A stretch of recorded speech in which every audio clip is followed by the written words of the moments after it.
Hey everybody, welcome back to X's for Show. I'm Nico, and you can catch me on Twitter and Instagram at Nico Action. That's NICOACTION.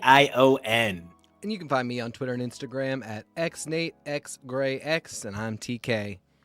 And I am super jazzed, super Jones, super excited. One of the things we've been talking about on this show for a while is we started as a show that was like kind of reviewing the books as soon as they were happening. We were trying to cover, everything so rewind. We just did this amazing Krakoan bracket experiment where we did like a March Madness style bracket. We called it bracketeering, right? And one of the things we tried to do with it was rank every Krakoan era title. And it gave me an opportunity to reflect on the first 6 weeks of the Krakoan age, where X-Men, Marauders, Excalibur, New Mutants, X-Force, Fallen Angels. So it actually spelled X-Men, XF. So like it actually had like a cool thing that it did, right? And so like when we started this show, trying to be current, trying to be live, one of the things that we did was we said, we can handle being current every week because we're doing one book, we're doing 2 books. And then all of a sudden it's like 3 books, it's 4 books. And, you hit a point where like you either commit to covering literally every book at Marvel, every week, or you, Hi, Robbie. Hey, Robbie. You either can, commit to covering every book at Marvel or you don't. And like, this is the first week that we're cover every bookish. Yeah, now that we've gone from audio to video, we've done some really excellent deep dives into certain series that had been going on for a while and reached a natural point for us to stop and take a look. And we will still be doing a bunch of that. But I think we both agreed that one thing we really love is really talking about this stuff when it's fresh. And so we wanted to make sure that we took the time to account for what comes out every week. And, some things that'll be like, hey, don't forget that also came out this week. But really, we're going to talk about it next week when the final issue comes out. Well, or like, there's stuff that I don't want to say that like I'm gonna delay on, yeah, right? But there's stuff that like if there was an issue that was like super duper Nightcrawler heavy and Jonah wasn't on it, that week because Jonah for whatever reason couldn't make it, like I could see myself being like, we're gonna hold up a little bit till the next issue, but predominantly, one of the things that I want this show to be able to do is to facilitate access to very recent information. And this week had a really unbelievable amount of new information. And like one of the things that I like is that we do have our original lineup ready. And I would just love to flash that on the screen briefly and just let everybody know the amazing books we're going to be taking a look at today, because it's a doozy.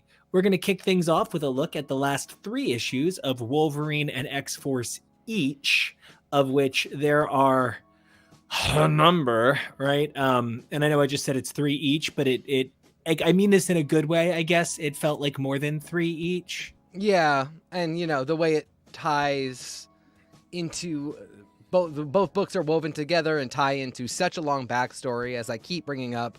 X-Force especially is one of the longest running titles at Marvel right now. So, you're kind of... Really is. Even with 3 issues, you're really dealing with the full weight of the thing.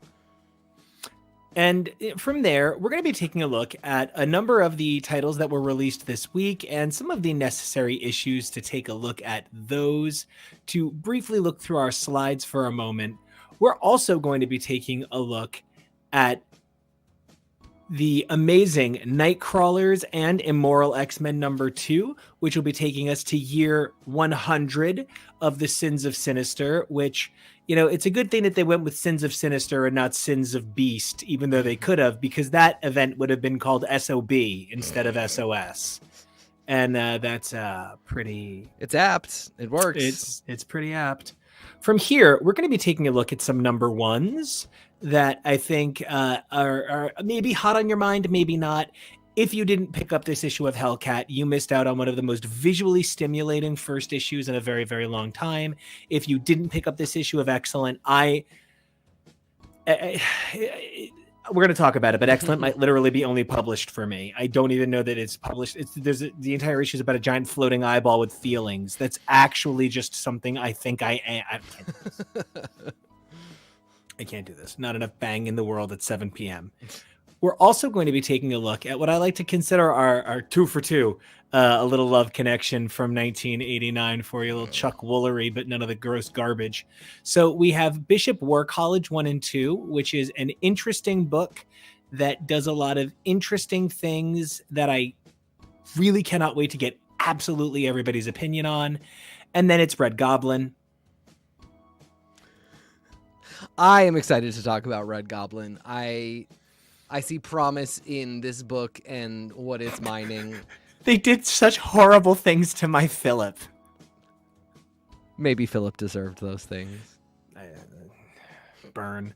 And from there, we're going to round things out with a look at the unbelievable runs of Gold Goblin and Secret Invasion 1 through 5. And I mean actually unbelievable, because I did not realize either run was about masturbatorily caring about sad white men. Well, Maria Hill is not a man. Oh, I hadn't really thought about Maria in this, because the Tony being in it at all really blew my mind. Tony showing up and really taking the lead on the twist was a bit of a bummer, but I'm still writing it off as a Maria story. I love it. From there, we're going to close things out with a look at what I thought was the spookiest book in a while. I really love both of these titles. We already talked a bit about Spine-Tingling Spider-Man a zillion billion years ago.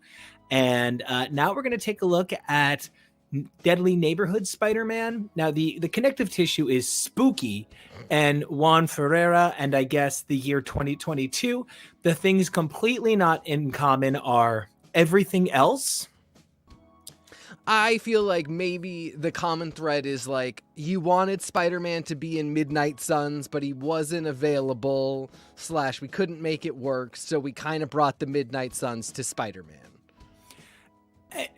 I'm going to get it out of the way now. I am dead to death, gay forever, here for all of it, for everything that Taboo and B. Earl have brought to the Marvel Universe. Their Kushala book, their incredible work on Werewolf by Night, some of the best work in Marvel horror in the last 20 years, legitimately. And you know what? I've never had a record that sold more copies than the Bible that year. I guess what I'm trying to say is I've never had the new Gideon single of the year that comes in every hotel room, but God damn it if they did not put in that I Got a Feeling reference, and I want you to take that in that van and I want you to drive it away. I applaud Taboo of the Black Eyed Peas. One of my favorite writers at Marvel of the last 2 years. No irony. Who could have thought I would ever say? But I mean, hold on though. We're talking a lot about Taboo's run at Marvel, but until we start addressing Fergie's run on Batman, I'm just not fucking here for it. Oh, you want that Bat money? I truly, it's such an incredible team, Taboo and B. Earl, and yeah, it takes some real cojones to throw your own song in diegetically as like a party song that Peter Parker is singing. I respect it, and in the midst of this really incredible story, I respect it even more, and I'm really excited to talk about it. Well, and now a couple of other things that were really cool this week. We had the unbelievable Marvel Live 60 Years of X-Men, which, okay, I'm going to say it, and it's not something about Marvel, but don't call something 60 Years of X-Men and have it be the exact same as the 35 years of Marvel panel, the 40 years of Marvel panel, the 45 years of Marvel panel. Maybe my mistake is that I'm not dead yet, and I've lived through too many anniversary of Marvel panels. Maybe that's my error. When you get up there in years, you start to wonder, am I the problem? And it has nothing to do with the amazing host, Agent M, phenomenal fun, a lot of good energy, nothing to do with, the performance by Jordan D. White, right? But there is really this moment where you would go to a convention and Joey Q would come out on the stage as the biggest mook you ever seen. And like when Joey Q came on the stage, I felt like there was a showman. You know what I mean? Joe Quesada ushering in the Iron Man age made a lot of sense. And then, Axel Alonso's era was a bit more Sam Wilson as Cap. This beautiful era where a person who, not a lot of people realize this, but Axel Alonso is the guy who edited Preacher, is the guy who edited the Mike Carey run on Hellblazer, is, one of the foremost finders of voices in the history of comics, is the guy who put together that oddball Spider-Man book I've told you about, is the guy who put JMS on Spider-Man. Like, he's a name, we're talking about the guy who put Peter Milligan on X-Force, so like, to bring it all full circle. So, it's a guy who is a brilliant visionary, but his statements are always a little bit quieter. You know what I mean?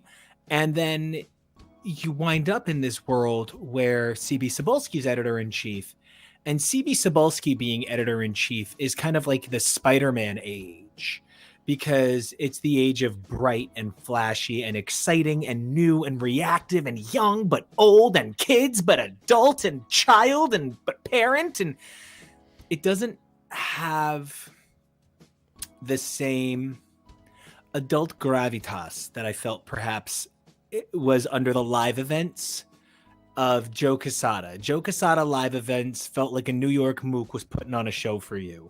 And CB Cebulski era live events feel very tailor-made to the internet in a good way, in a positive way. And here we have three of the greatest heroes in the history of X-Men. We have Walt and Wheezy Simonson, and we have the grandfather of crankiness himself, our very own Chris Claremont. And I say ours, like he's ours. But, this was an event.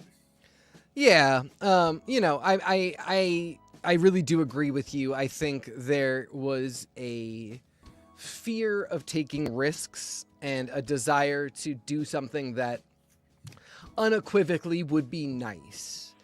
And I get it. I think, being an X-Men fan in and of itself is a fandom is sort of a risky thing. There has to be a little bit of edge to it at all times. There's got to be, questions that you don't like the answers to.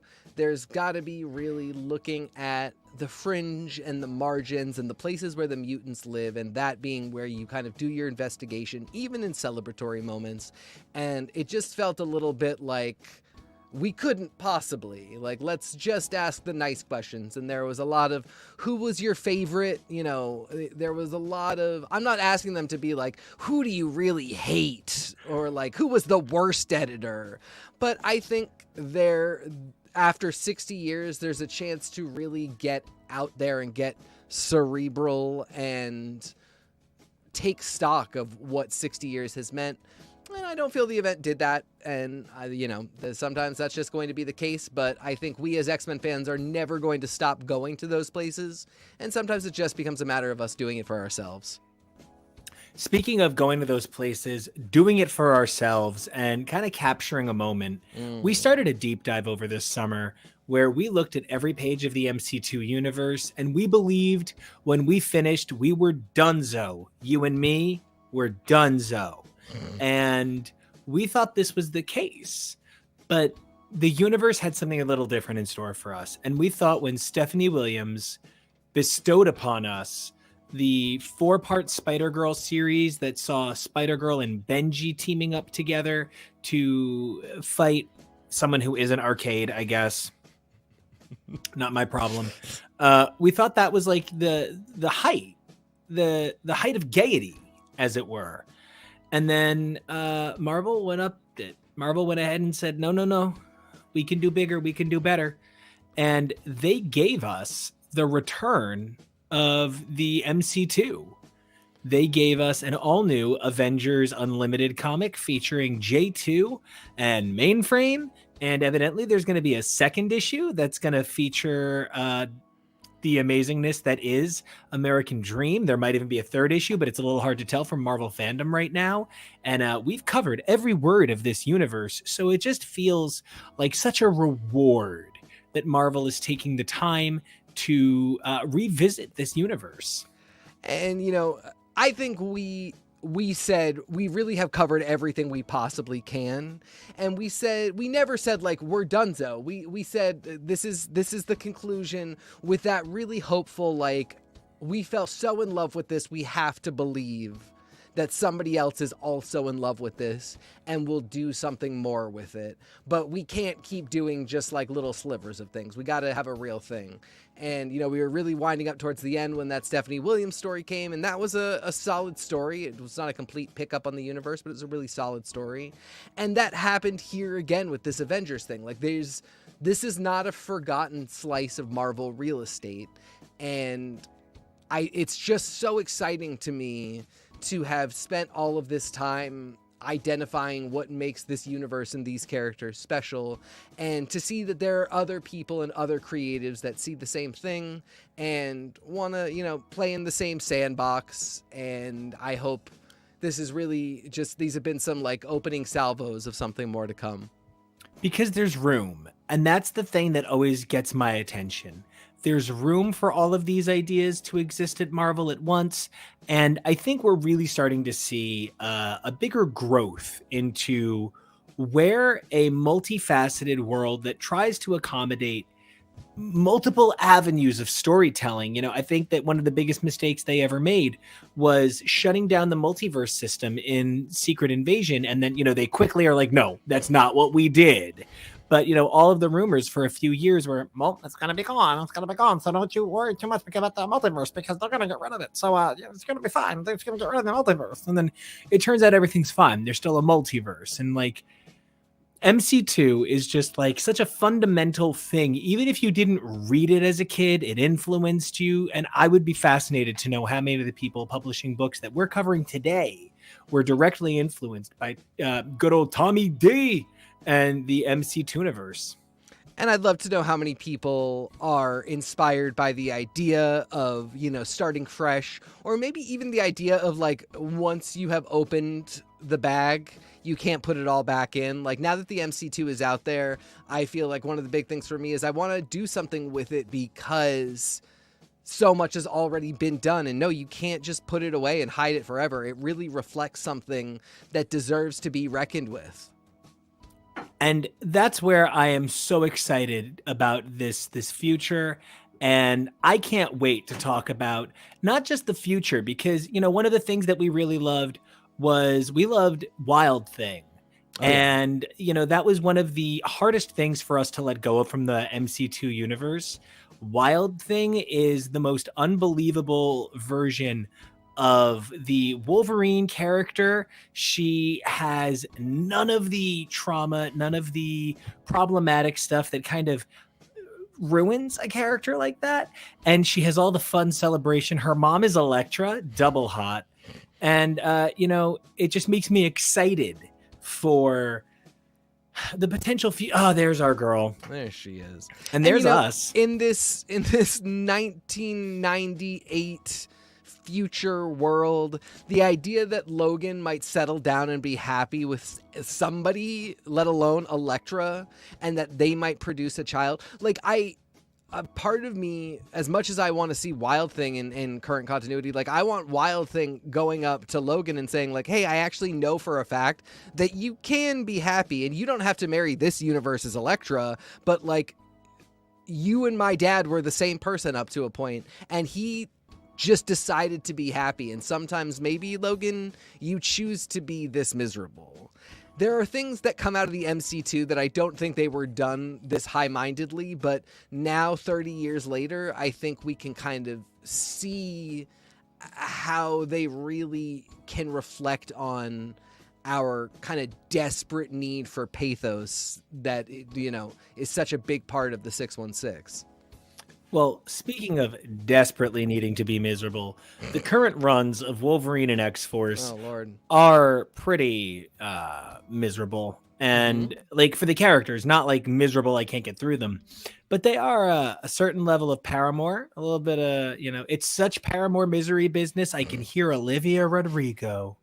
So I really want to talk for a little bit about the nature of Wolverine and X-Force. And I loved Beast as a kid, as a chunky nerd who dreamed of being jacked, right? I loved Beast as a kid. I wanted to be Beast when I grew up.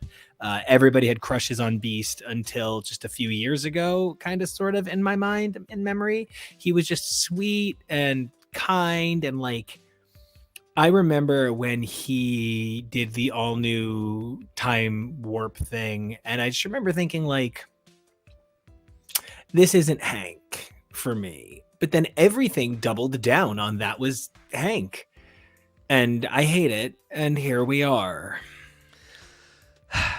Going all the way back to All New and his bringing back the 05, that for me was such a good example of like a terrible idea that made me so mad at a friend, but that it was still a friend. That, at the end of the day, even though I really agreed with Cyclops in a lot of ways and felt Cyclops was right, he made mistakes as well. And, I just wanted to sit these two down and say, you've known each other since you were 16 years old.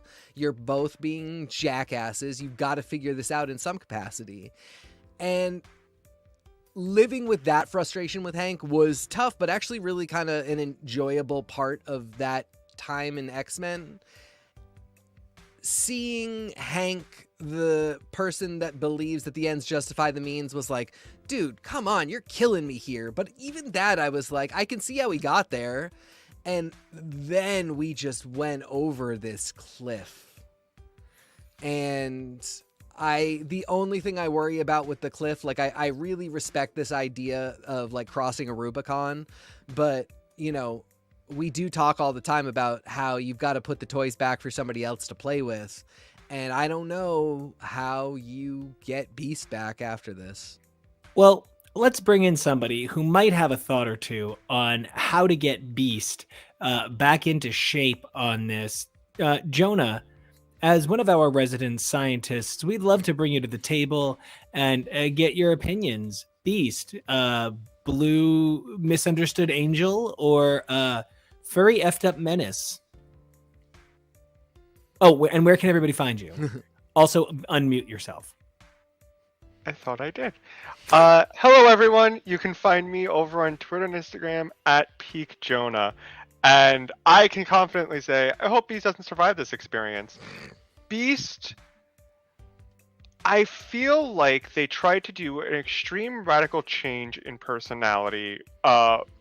Actually, I shouldn't say that. I feel like they tried to seed that Beast was kind of always like this maniacal, mad genius that got slowly more and more evil as time went on. Maybe not necessarily evil, jerkish, mean, as you said, ends justify the means. And it's almost very stark comparative to when you first see, Muscle Jim. Also, if anybody, I don't know how many people are older readers as compared to new readers, but go back and look at when Beast was first drawn, and he looks just like a squatter, wider arcade. It's shocking. He has some like Irish boy hamburger syndrome for a little while. Yes, he looks like the Hamburglar. It's it's bad. Maybe that's why he turned out evil, because someone called him the Hamburglar. But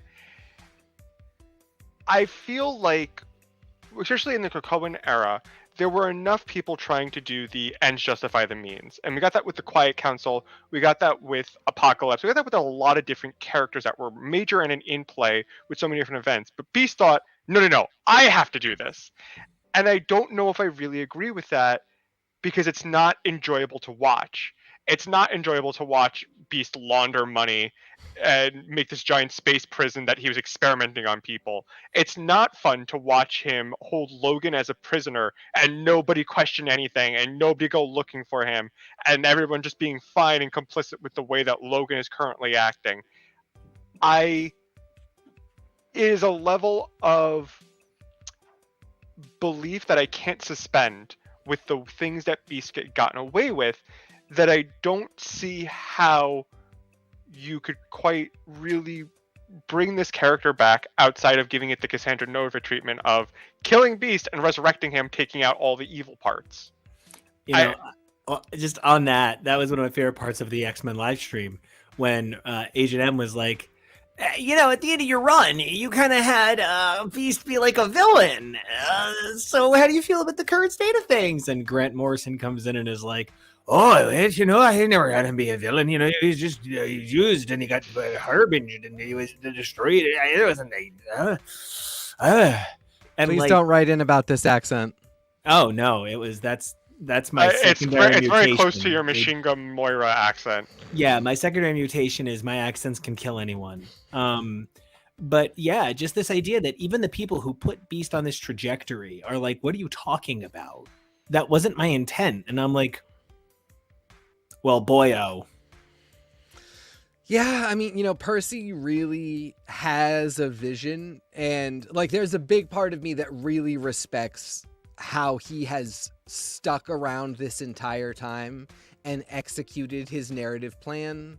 He clearly has thoughts about how things are, and you know how characters are, especially Beast and Logan too. You know, he has a lot of thoughts about how Logan is and how Logan loves and what Logan cherishes and what Logan would do in a variety of situations. And I really do respect somebody who has that kind of like, I'm not just kind of writing in a stream of consciousness and then kind of plot style. I'm not joking.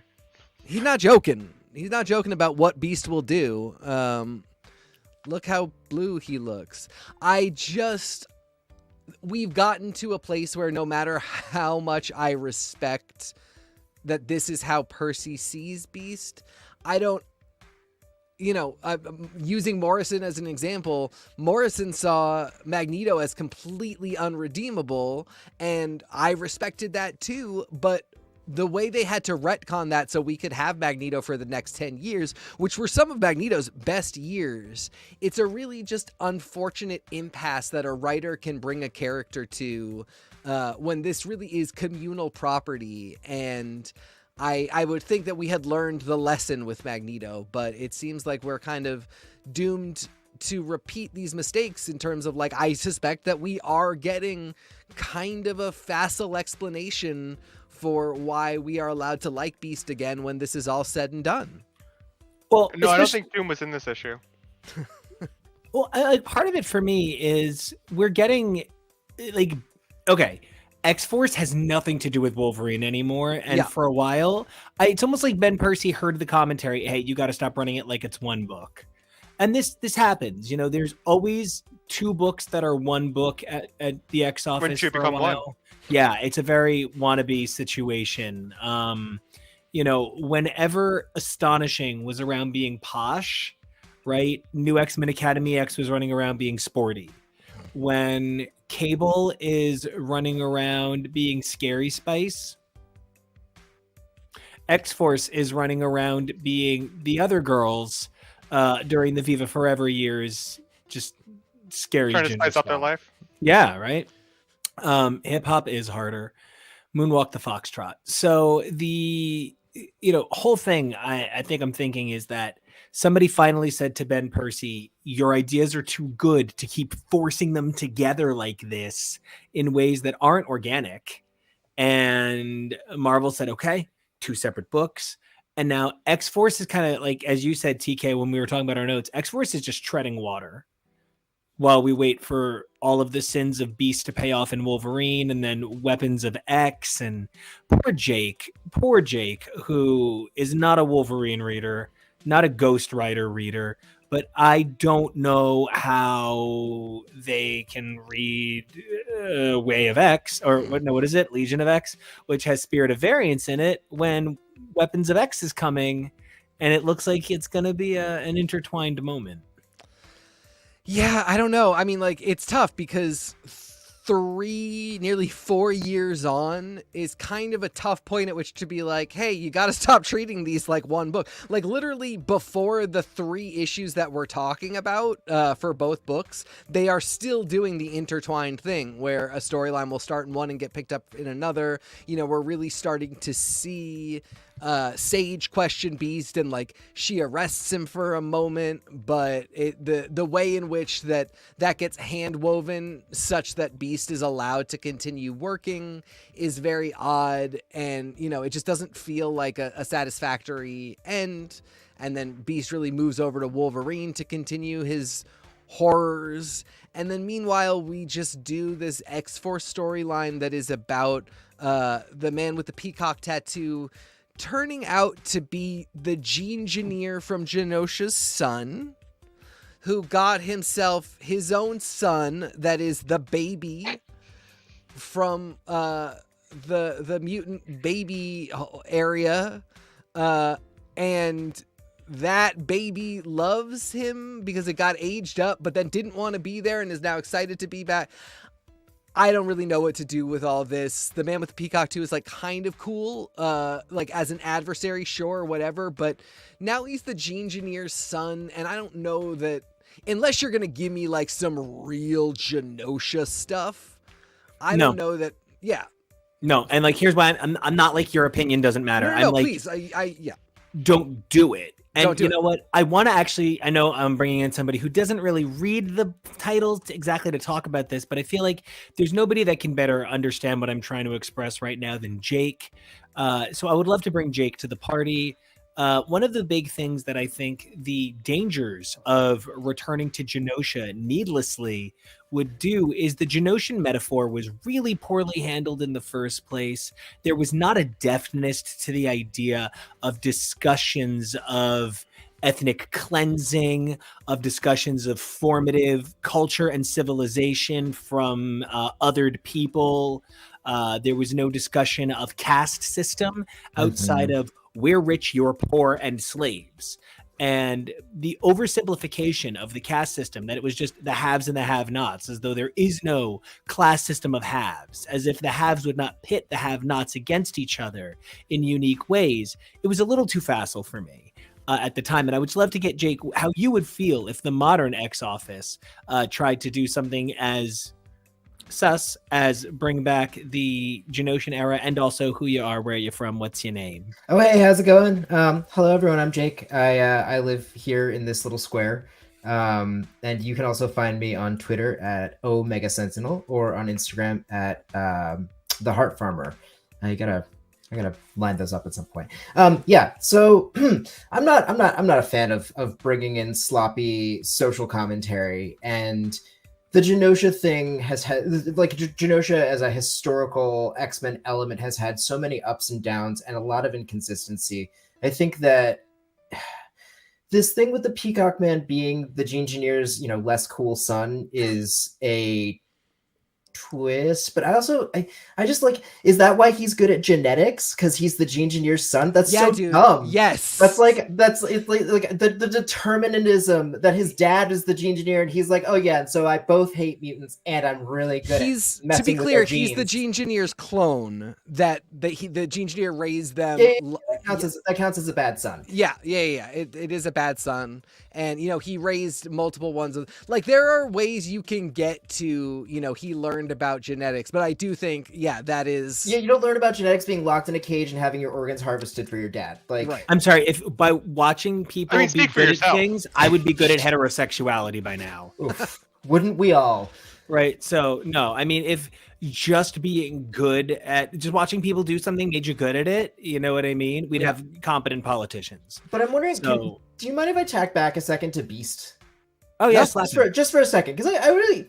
So this is Beast's darkest. This is 616 Beast's darkest era, absolutely. Yeah. But I also like, in retrospect and kind of reflecting on the arc that Percy's given him, I don't think it's an unearned dark turn. Like, given some of the big beats of his work during the Legacy Virus era, like the Threnody thing, like I think he always had a darkness in him that we really saw borne out in the Age of Apocalypse initially. Like, that's Beast turned really dark. Like, and I don't love seeing it happen for him, but at least I love seeing Marvel characters change over time.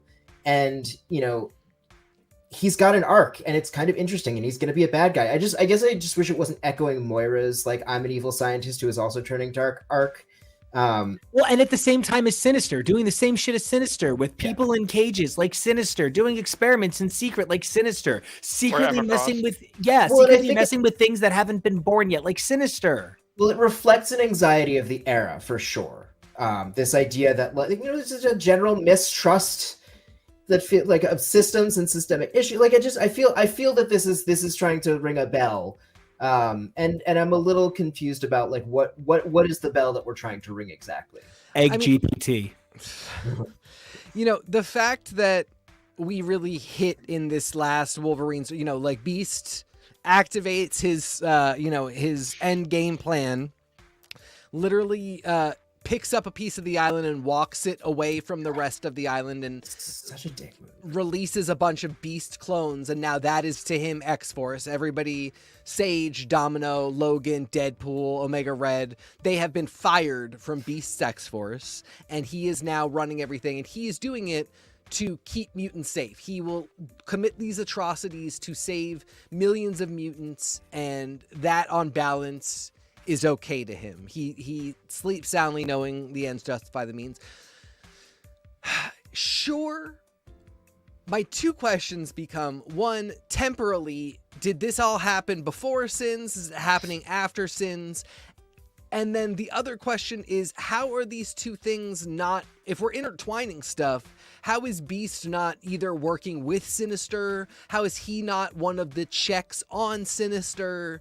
It just, to have this story exist in a vacuum where Beast is committing a similar level of atrocity for different reasons, sure, but where the ramifications could be just as bad. And you could go into, 10 years later from the fall of Beast, 100 years later, and we've sort of seen how bad that gets in the Morrison run. Like, that this is such a divorced event, and that we might really go through this whole thing without it ever touching the other brilliant scientist who kind of feels that his way is the best way and won't have any, won't be told anything else. It's just weird to me with X-Force and Wolverine being so intertwined. It's odd that we can't intertwine Beast and Sinister. Well, and to that, I'm going to move us into our this week's coverage with taking a look at the first two books of Sins of Sinister. Way too many sus noises, right? We should have known it was sus from the beginning. We're going to be taking a look at Nightcrawlers number 2 and Immoral X-Men number 2. And I didn't love these. I liked them, but this did suffer from I jumped forward 100 years with no information. I understand sometimes why, in order to craft the story you're trying to craft, right? Like, you need to prove to me that this event makes an impact. You cannot prove to me that this is the end of the Asgardians. If for no other reason, we've seen the Thor equivalent of the Spark literally rebirth itself at the end of time. Like, we've literally seen in Thor canon that came before this, and that I don't mean in any disrespectful way, is bigger than this. That something like this would just be so impossible. Like, literally just not possible. So I find myself sometimes, like, when you try to go bigger and bigger, you just so lose track of it, where Immoral X-Men was a knockout of the park in some ways because it was so focused on its own characters. It didn't try to convince me that this is Thanos, that they're humbling.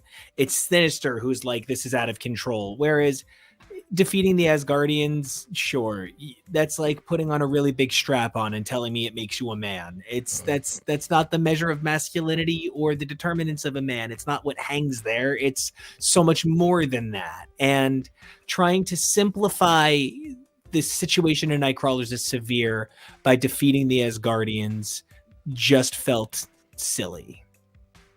I will say, Elsa Bloodstone made it a decent far amount of time alive. I was very happy about.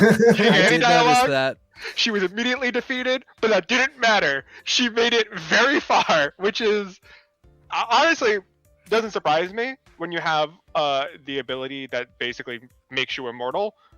The stone that makes you immortal. That potentially being the mutant says, not that I think that'll ever come out of anything out of it.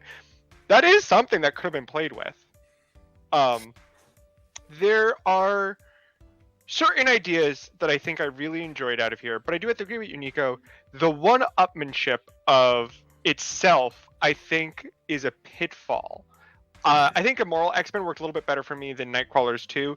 Nightcrawlers 2 got a little muddled for me in terms of what we're seeing, whereas Immoral was felt, because it's following the exact same trend of Immortal X-Men, of focusing on these Quiet Council members and these stories, that Exodus is betraying Hope. I was like, okay, that was bound to happen. It's all sinister. They're all going to betray one another. There can only be one, as Mother Righteous said, there can only be one sinister on top. That there isn't room for all these sinisters. Especially not even the competing faction of sinisters between all the different spades, though, Dr. Stasis is already dead. We already took care of one of them. Dr. Stasis, Dr. Stasis? Dr. Stasis! Dr. Stasis! That's my Jodie Foster impression. I lost my train of thought because I had to talk about Jodie Foster. I was very happy to see Rasputin back, but I don't know if these are the circumstances I wanted her back in. I have a thought about that, actually. I think in the way that like Sentinel tech or AI is an inevitability, or like Moira determined that this was an inevitability in the process of life evolving on Earth. I think Rasputin 4 is a genetic inevitability that Sinister will always put together, and so will always kind of emerge as this heroic archetype in the timeline. And that's, I was so excited to see her again, and so excited to see the way this humbled Essex came to her and said, 100 years of this, 100 years of like the decimation, the ruining, the genocide of all species, and it's my fault, and this wasn't what I wanted. Once there was this paradise, and I destroyed it, and now we have this chance, and I need a hero, so I made myself a hero. It was just, there was something so beautiful about that. I thought that was so well written, and I got chills at that moment. Essex finding his humility was just, it does take another 100 years. I agree. That was, to me, something that was a highlight moment, but I guess it came so kind of out of nowhere. Part of me really needed to stop, and I'm gonna sound like Laganja Stranja. I needed that moment. I needed to stop and have that moment. There was so much more to that, because for decades and decades, Sinister's sitting in the head of the dreaming celestial, cloning himself, being like, fuck it all. And for him to go from that to this quiet moment of being like, I was so wrong.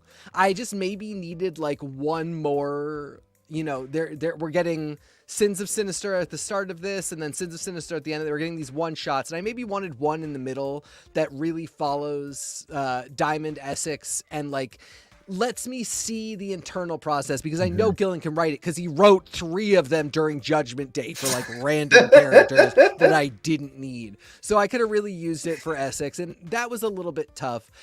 To your point about the inevitability, I sort of do wonder if the really big thing this is doing is kind of reshuffling our understanding of how inevitabilities, dominions, how all these concepts that got introduced in Hoxpox now operate, since things have changed from the initial supposition of all those ideas. Absolutely. I really think this series and all of these titles needed an extra issue. There are times where I've been just an unlimited 0.5. Yeah, it doesn't Nightcrawlers 1.5 on unlimited. It can be 10, 15 pages, even somewhere around that number. But I think I have to agree that we needed a little bit more. You're jumping 90 years, but you're not really giving us the really important things of character development that happens in that 90 years. You're just showing us the culmination of everything. But we kind of need just a little bit more to really get on board with everything. Because as much as I did enjoy it, like Jake said, I also agree that it came a little bit out of nowhere. But I still think Immoral X-Men worked a little bit better than Nightcrawlers 2 for me. Nightcrawlers 2, I still think I'm a little bit lost on everything that's happening. Well, I can deal with a story that kind of drops me in media res, but I think that there still weren't enough strong connections maybe between issue 1 and issue 2. I had to like go back and look up who Madame Fortune was again. I was like, oh, that was the Domino Nightcrawler. Okay, and there's that force field, and that's their okay.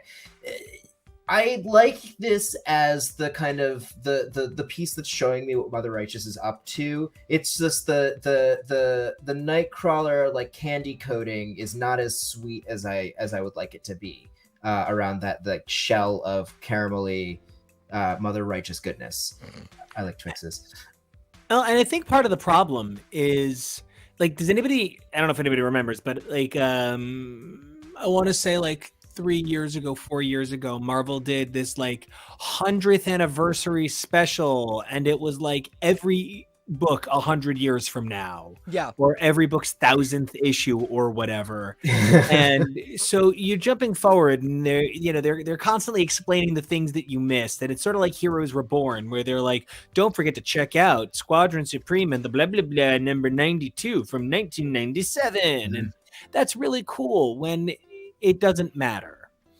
And you kind of have one choice or another. Sins of Sinister matters or it doesn't. And it can't not matter so much that it doesn't really need to make sense. Have a lot of, like, I love watching classic episodes of American Gladiators. Half the time when I put on these headsets, I just feel like effing Larry Zonka. And that's just what it is, right? I don't need to look up and be like, oh, Laser is doing her thing right now. She's being cool. Oh, there's Diamond and Ice. Cool. I know that Diamond had this problem last week. No, I'm looking up and I'm just seeing the action figures punch. And if that's what this is, sure. But if the intricacies of the Sins of Sinister universe are going to matter, then the motivation that led Sinister to changing his mind is going to matter. Because if the motivation doesn't matter and the events don't matter, then you're just openly saying, you're just trying to hit the moments on a beat sheet. You're not trying to sell me a story. You're just trying to sell me the Wikipedia entry. So I do need some balance here of nothing matters. We can jump 90 years with no explanation. And it all matters. Don't miss this event. Can't wait for you to see how this one leads into the next one, leads into the next one, leads into the next one. Well, this is always going to be the push and pull as like readers of of comic books. It's consumer culture. They want us to buy comic books. They want us to keep reading. I think the question of does it matter ends up becoming a very personal kind of relationship to the text kind of question. It matters to me because I love these characters and I'm curious to see how this shakes out, who's changed for however long they're changed for. I like seeing this reality where Nathaniel Essex goes from being this haughty dandy to this not, he's still a dandy, but like there's this piece of him that knows that he really messed up. And my question is, did we see him go from that? Well, or have you just seen the thing. Pictures? This is my other thing though, is like in relating to the text. For me as a reader, comics, so much of the comics experience exists in the gutters between the panels, and I love stitching that together. I love putting in my mind together that scene, or that the montage of Sinister seeing these mistakes and hanging his head, seeing the world fall and hanging his head, seeing Earth destroyed and hanging his head, and seeing Rasputin and seeing a chance. No, it's not written there, but the opportunity to kind of construct that narrative for a reader is there, and that's one of the things I love about reading comics. I agree with you to a certain degree. I think we jumped a little too much. It's valid, yeah. I think even this hypothetical 15-page unlimited story where Sinister we even get Sinister saying, it's year 50, you won't believe what I saw, and this is the third time. Something that just gives me some idea of, but like I spent a lot of this kind of trying to figure out, like, is that the guy from Immortal X-Men? Because it doesn't feel like him, and I don't know how he became this like kind of sullen, short-haired, very serious, kind of poetic person. And it, you know, Look good with that haircut. With Oh, I the like haircut. it, yeah. I do like the Daddy, haircut. Daddy Sinister. Also kind of Colossus-y, but whatever. I do kind of, to Nico's point, like this does kind of feel to me like I'm getting the important beats for what I need to know for when reality resets, and what are the big mechanical things that this revealed to us that are going to be important, that writers might pull one day to, you know, end the Krakoan age, to bring Moira back, to explain why Destiny does what she does. It feels like it's about establishing more mechanics than it does telling this story. And to that point, I actually want to go slightly out of order on the slide. So, Yeah. you know, producers extraordinaire, please no one club me like a baby seal. But it's just a prayer for the dying. So violent. It's a kiss from a rose. So I want to point to talking about the nature of living in the gutters, right? Because I couldn't agree with you more about a lot of things when it comes to comics, Jake. For me, characterization, that is personal characterization, lives in the gutters, but facts have to live on the page. And Bishop War College 1 and 2 forced me into a position of doing a little bit of math, because I had a reaction to something on the page before I got there. And I actually don't agree with everything in this book. The things that I don't agree with are things like, I don't know that I've ever seen Bishop as a bully a day in his life, with the exception of the weird period where he was on a child killing rampage. I don't know that I've ever seen Bishop as a bully. I don't know that I've ever seen him treat the kids unfairly like this before, ever. But it led me to doing a little bit of math. Now, Bishop first appears in Uncanny X-Men Volume Number 1, 282 from 1991 in September. And since September of 1991, Bishop has had 477 appearances. Okay. Noriko first appeared in New Mutants Volume 2, Number 8 in February of 2004. Since then, she has had 171 appearances. Now, that made me realize there's 12 years between them. So I did the math. How many times has Bishop appeared since Noriko first appeared? And the answer is 237. Bishop, since Noriko's first appearance, has barely more appearances than she does. In the time since she existed, he has been a mass-murdering genocidal maniac executing whole planets of people on a mission to kill a child, terrorizing the X-Men and X-Force through time and space, and we hand-wave it, as we should. It never should have been part of his character.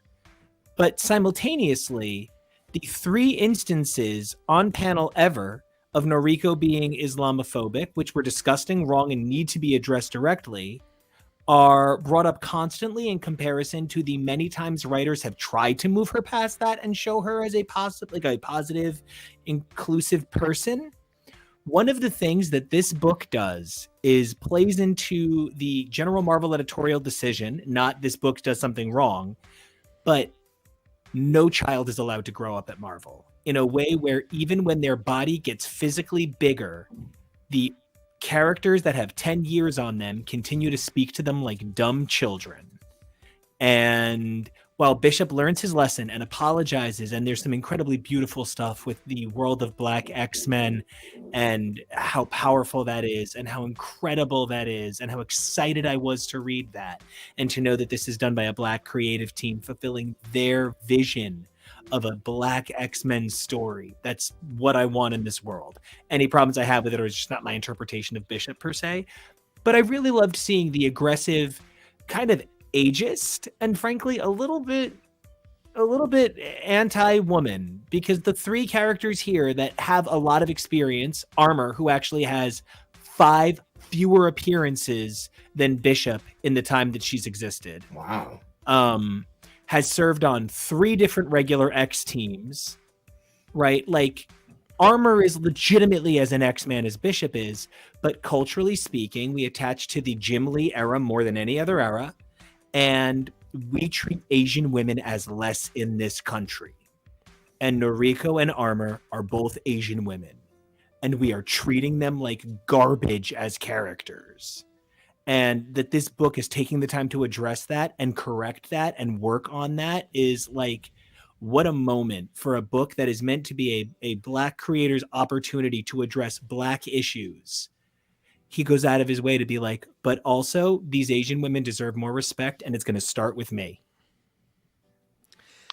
And I think the only critique, you know, you and I talked about this a bunch this morning, but my only real critique is like that maybe is such an important thing to do on top of how important Bishop's journey is, that they maybe almost need to be 2 separate books. That's not such a hang up that I'm like, this has failed, but it's just like, we really do go from track A to track B, and they are very separate tracks.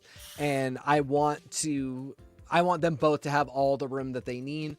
But you absolutely, are speaking something that I've noticed, especially with these characters where like everybody after the kids after Generation X don't really get to grow up. And the Generation X kids often do get spoken to like they are still the Generation X kids, which is why it's almost weird that Sync like is now the most authoritative X-Man, because they're still not like Jubilee. It's like, how did that rascal get a baby? When they talk to Jubilee or Chamber like they're adults, it'll be one thing. Right. Sync has the I feel so gross saying it. Sync has the magic of dying.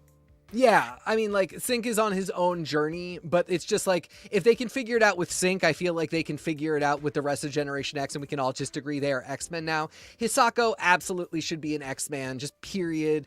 Nori, I think, should be too, but, you know, she's had a little fewer appearances with, like, less of them being her in a position of authority. 171. Yeah, I mean, you know, who knows? Like, I can maybe justify Who can never be sure? Who can never really be sure? But it's the same thing. Anole is not 13. I'm sorry. He's 18 to 22. Yeah, I agree. More than any other group, it's the Academy X kids, I think, who've been stuck in that kids who've been stuck in that time vortex and never given the opportunity to grow. Like, even characters who've managed to get out of like the X black hole, like Prodigy, getting over to Young Avengers and being able to like, it's still a Young Avengers title, and he still doesn't get to feel like an adult. I think X Factor, he's still considered like, he's under authority. He's in training. He's learning medicine. It's very frustrating because, like I said before, like one of the most satisfying things for me is as a reader is getting to watch these characters change over time. And when you have these folks like stuck in stasis, like Pixie has been this Pixie with her soul dagger for like a decade and a half at this point. Like, give her something to do, please. But this is about Bishop War College, so we're talking about Nori and we're talking about Armor, and this is some really great opportunity to see what they've been up to, how they've been feeling about the Krakoan era, and like show that they do have a lot of skill and a lot of talent and a lot of experience, and they can push back. It's the storm treatment. They can push back the enemy without their powers, and I love that. So Bishop War College, I have very similar feelings to what we talked about before. I think these are 2 excellent stories. We got some great Black excellence here. We have some great female Asian characters that can really excel as bringing them to the forefront. However, these are 2 separate stories. Yeah. They are very different, very isolated, and have right now nothing to do with one another. Eventually, they are going to come back together. I think that's just going to be a given. But it is a little bit hard for me when the title is called Bishop War College and Bishop isn't even there anymore. Bishop's doing his own thing. I do want to point out that it being called Bishop War College makes the acronym a little suspect. And BWC. I'm really grateful that nobody went with like Bishop Battle College. And but if they decided to go with Bishop Battle College, I would only be sure to check the "I'm sure it's accurate" box. So I one of the things I also really noticed, because we're about to make, we're talking about these two books. Normie Osborn to me is a kid. Look at this ragged old man. No, not this one. That's Cyclops. But the Goblin. The eyebrows on Gold Goblin are insane. Red Goblin, sorry. The eyebrows on Red Goblin. No eyebrows. No, it's just a smooth helmet. The eyebrows on Red Goblin are insane. They're also weird because they're not right now canonically in the book. Like he doesn't have them.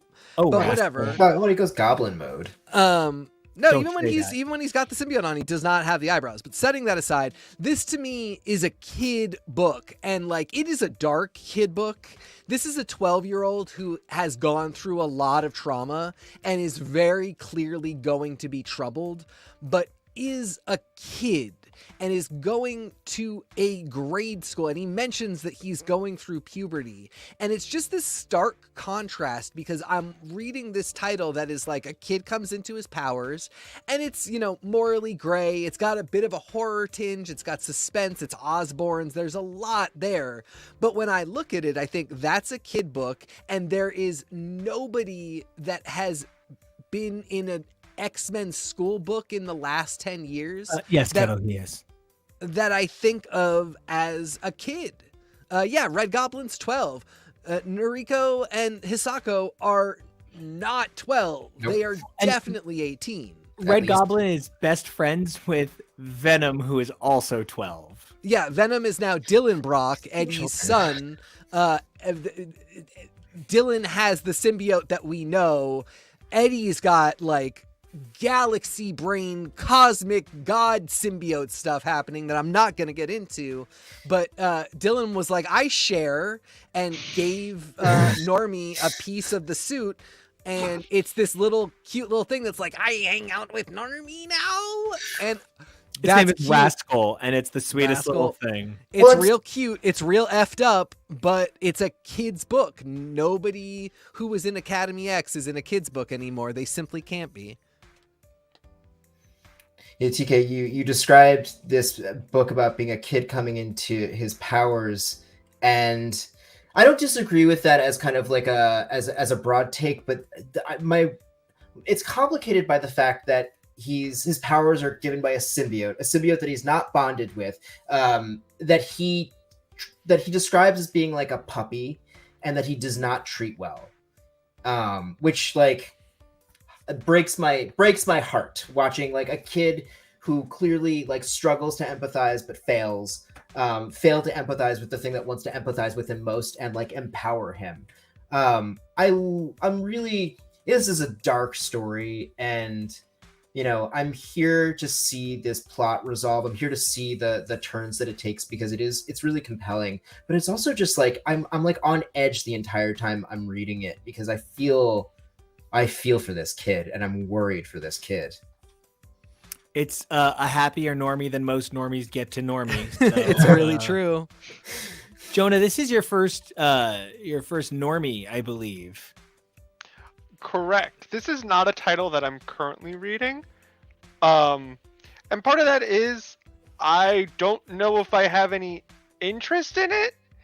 I'm not really familiar with Normie. To be fair, I'm not really familiar with a lot of the goblins, comparative to a different title of Gold Goblin, where I didn't feel like I needed to know the extreme ins and outs of Norman. This feels a little bit more, I'm a little too far behind, and I don't really know if this book is for me. Well, the good news is it's secretly about Norman Osborn and not at all about Normie, and so I wouldn't worry too much about it. Everything's about Norman. I mean, it's about like a sub-Gold Goblin book. It's about the Osborns, and I actually kind of don't mind.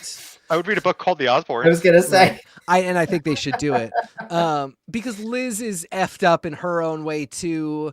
That other kid is the son of a Normie clone and not Liz, and Liz is raising that kid. And Liz is a goddamn saint. Good for her. I don't think she loves him. You don't love me. You don't love me. You don't love me.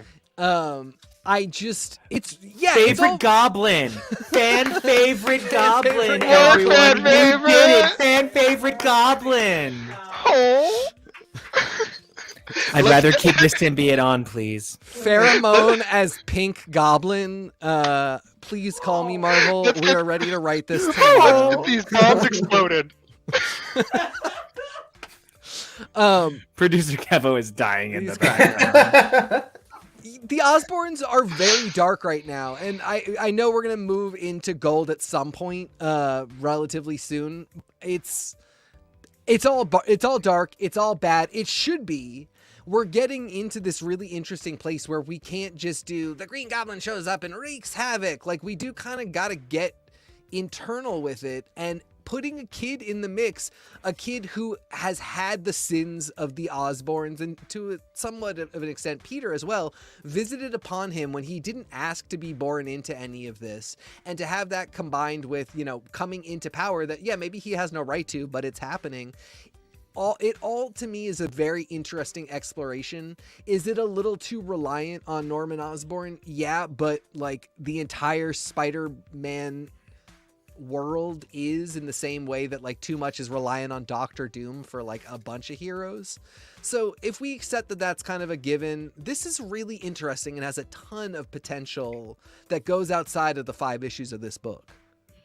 I mean, I would also just like to add Nina Bosymbiote Osbrown. I You didn't say JK though. I didn't say JK. I didn't say JK. Peach So bombs.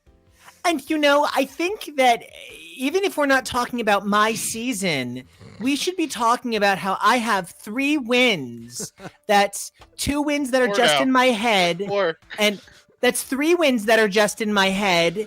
And 1 real win, and that's the real Lucy DeLuca. Lucy Ladumka?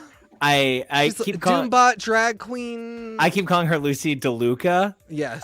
Because I think that she should be sisters with Drea DiMattia on any TV show she wants. She's gonna come for you with that deadly eye We're stare. sisters. Lucy I- Doomluca. She's got a goblin sin stare. I'm her biggest fan, so I don't know why anybody would come for me. I defend her on that couch every week. Really and truly, he does. It's a bit much. It must be quite the effort. It's I a think lot. I think she's real hot. So, Lucy Caboose.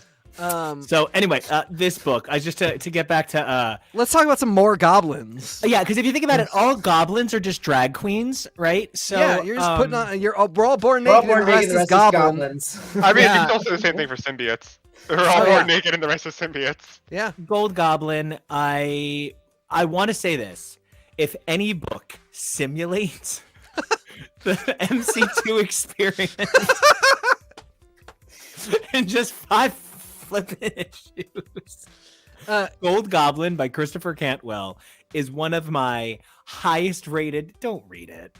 I don't read it. Like, if somebody was like, "Should I read that?" I would be like, "Don't read it." But This if was somebody my like, afternoon. I read this whole thing this afternoon. but if you were like, "This was $5.99 on Comixology," I'd be like, "Buy it." And then if somebody's like, "Oh, should I read it?" I would be like, "Don't read it." Just have it. Just Have have it Just nearby, have it just in case. And It's case of really- emergency. Can I It's quickly really just say cute. I love It's this really Hamlet fun. cover?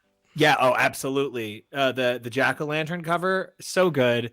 I liked it. I really liked it. It was an emotional, silly little book. I'll be honest, the Land Medina art is not my. I would take the Jan Basil Dua art from Red Goblin man. onto Gold Goblin.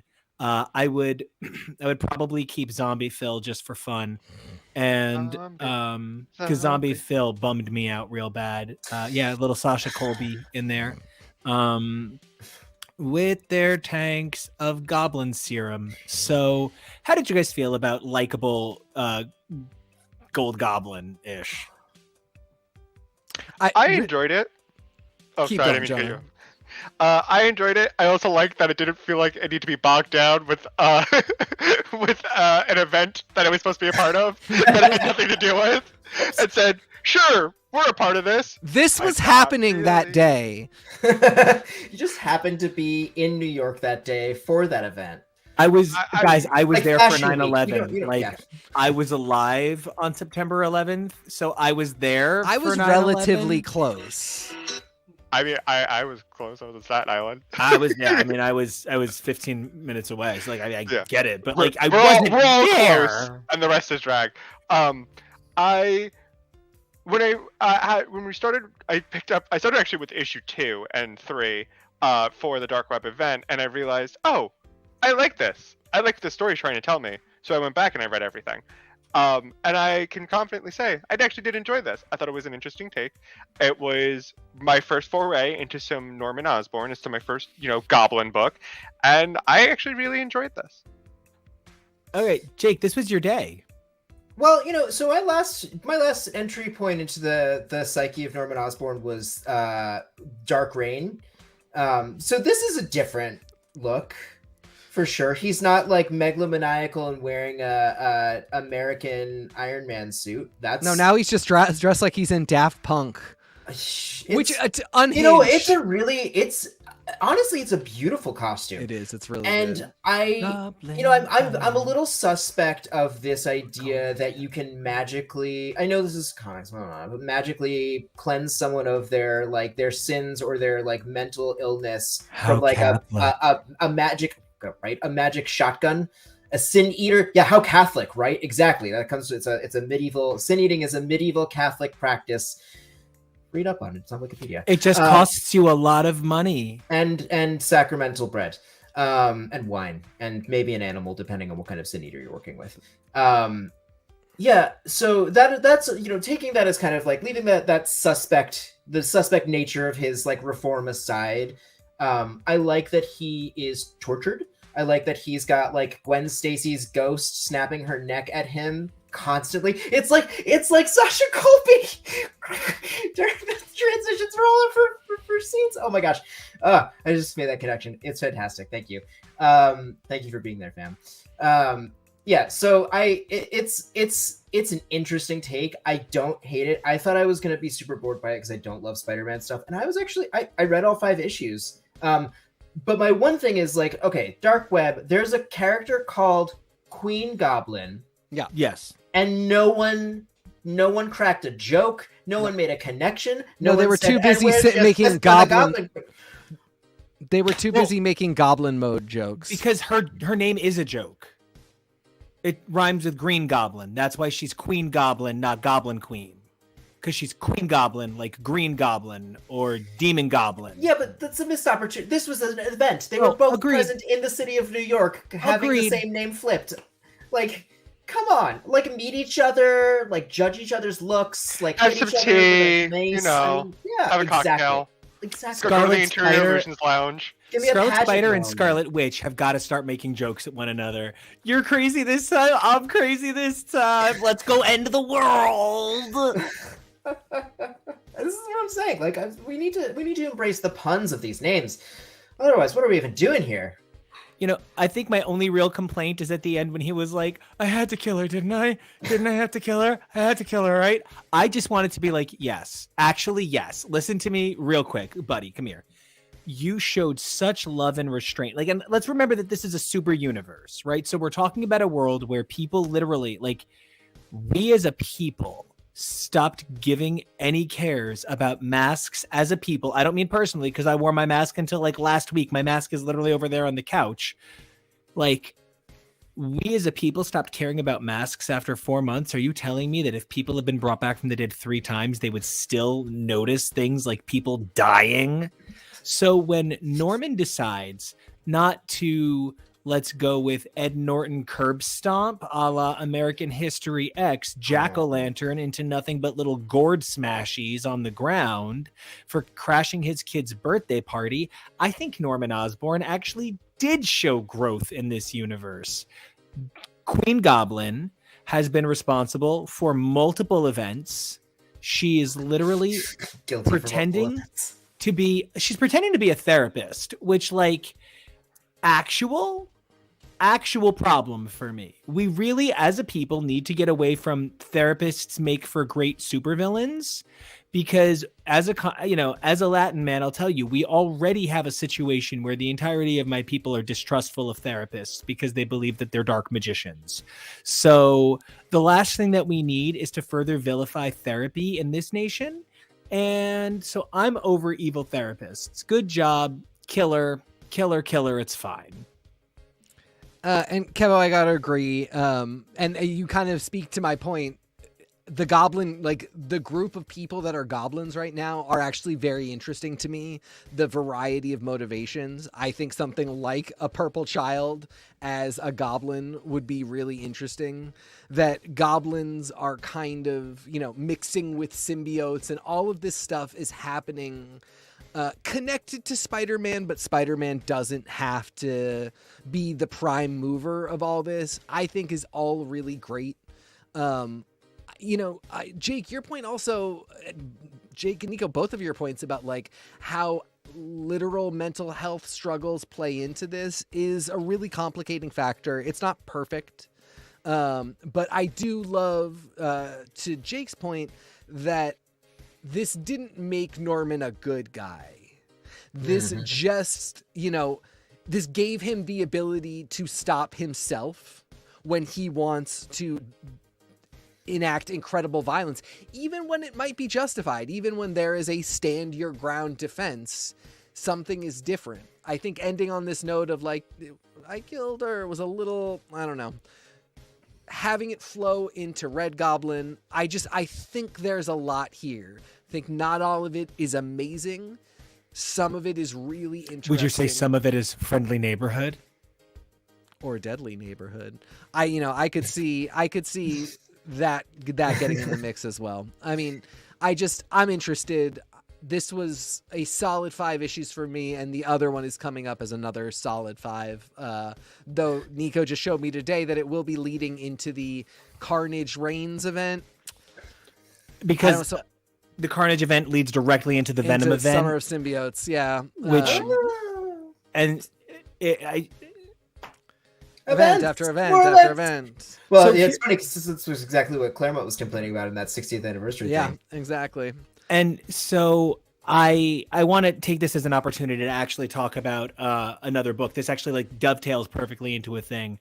The original Secret Invasion is like my favorite era of Marvel ever, like as a brand.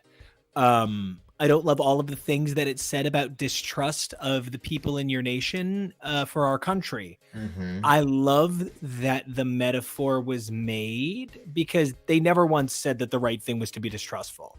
They said that the problem was our society that had bred a distrustful nation, that our distrust created the ability of infiltration. They were always very careful with this argument.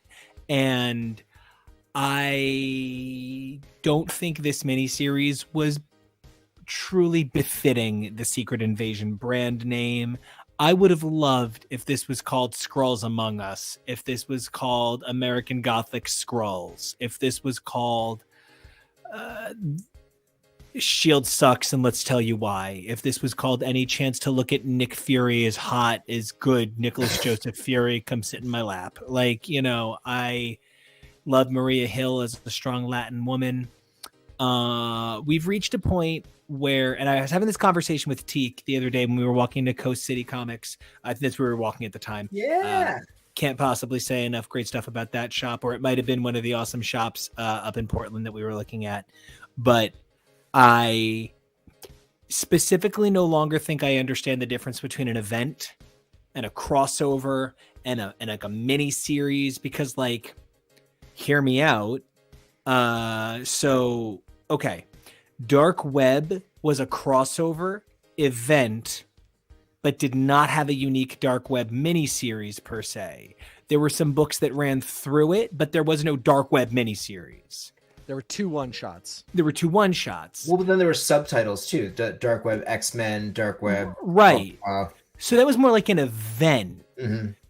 Then there's this, which isn't an event. This is like a mini series that is kind of a crossover. I know it's not a crossover, but Nick Fury, this particular Nick Fury, Maria Hill, the Iron Man story, all of these Avengers, they don't all exist in one book normally. This is a callback to an era that no longer exists, which makes it a crossover, by virtue of needing to satisfy a number of characters. That is the failing of this book. Ryan North did a deft job making this feel vital, making it feel important. The art is incredible beginning to end. Every page of this art is amazing. But I just don't feel like I got my money's worth. I don't feel like this was $20 across 5 issues. This felt like $64 in a one-shot. And I would have bought 3 $64 one-shots that each had their own plot before I would have bought 5 issues of this. The failing is on Marvel, not on Ryan North or the incredible art team. The failing is on packaging here. Because this was a great miniseries that was not a Secret Invasion follow-up at all. Well, and not to sound cynical, but like they've got a Secret Invasion TV series coming up, and this to me, if I were to guess, feels like just an attempt to put the name back in our consciousnesses. Conscientia. There it is. So that we just laying fertilizing the soil, so that we're ready for it when it comes out, and I find it. Yes, I am a little cynical about it. The story stands on its own. I think calling it Secret Invasion is like it's not a callback to the original Secret Invasion, which was so good. Skrull Town, USA. Like I think we should just shoot some more titles out, because I think that's my favorite part of this is like giving this an appropriate title. The Marvelous Land of Skrulls. I mean, I would go right to Skrull Kill Crew because it's been a while. Mm-hmm. Skull Kill Crew 2. Right. Rest Scroll me. Electric Boogaloo. I hate you. I do think you are. I think it's pretty obvious that this is meant to be, Marvel remixed by Skrulix. Better Call Skrull. Better Call Skrull. I have a growth on my scrotum. Guess who's scrolling the house?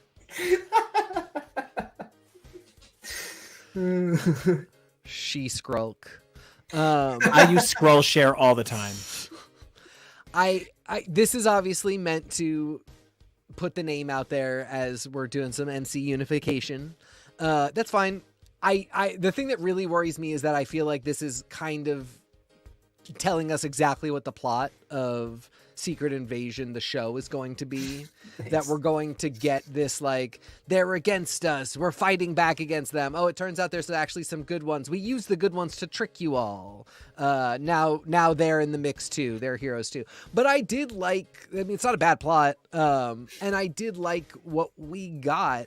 I guess, it's the idea of event versus crossover. This really felt like the setup for an event. Yeah, and that last page reveal after the last page. Oh, I'm so tired of that. I'm really tired of that. But also, it's just like, we know the schedule coming up. If this is not happening until the fall, a 5-issue mini to set up, what I don't think is going to be Secret Invasion 2, a huge crossover event. A 5-issue mini in March is maybe not enough. Especially if they're going to set it up for later this year. There's going to be 3 Hellfire Galas before that. I can't even possibly. I mean, and how can you possibly beat the first one? There was a years-long setup. There were shadowed characters to try and hint who were going to be, who was a Skrull and who wasn't. Like, Elektra was a Skrull for 4 years. But just Spider-Woman. Oh, was the Queen's... Maybe I shouldn't. No, it's okay to spend a 20 It's okay to spoil that one. I mean, like 2008. It was a fun event, and the lead up to it was so much fun. Bendis did a solid job with that. But this is not that. I mean, it feels contained. And if it is leading into something, it's not going to be for a while. So it's like, why psych us up now? Get the ball rolling when we're a little closer to what you want to do with it. Now, Jonah, this was a pass for you, right? Yes. Now, was it just like, that the name has caveats? So like were you like actually the opposite of what we're saying? Were you turned off because you don't know what the name means? Yes. I have an aversion to Marvel having secret in the title, having invasion in the title. I get nervous. I get scared. I think about a lot of different things when I see those there, so I have to think to myself, okay, is it going to be like last time? But it's good to hear that this is, not worth the way they made it, but still good in its own right.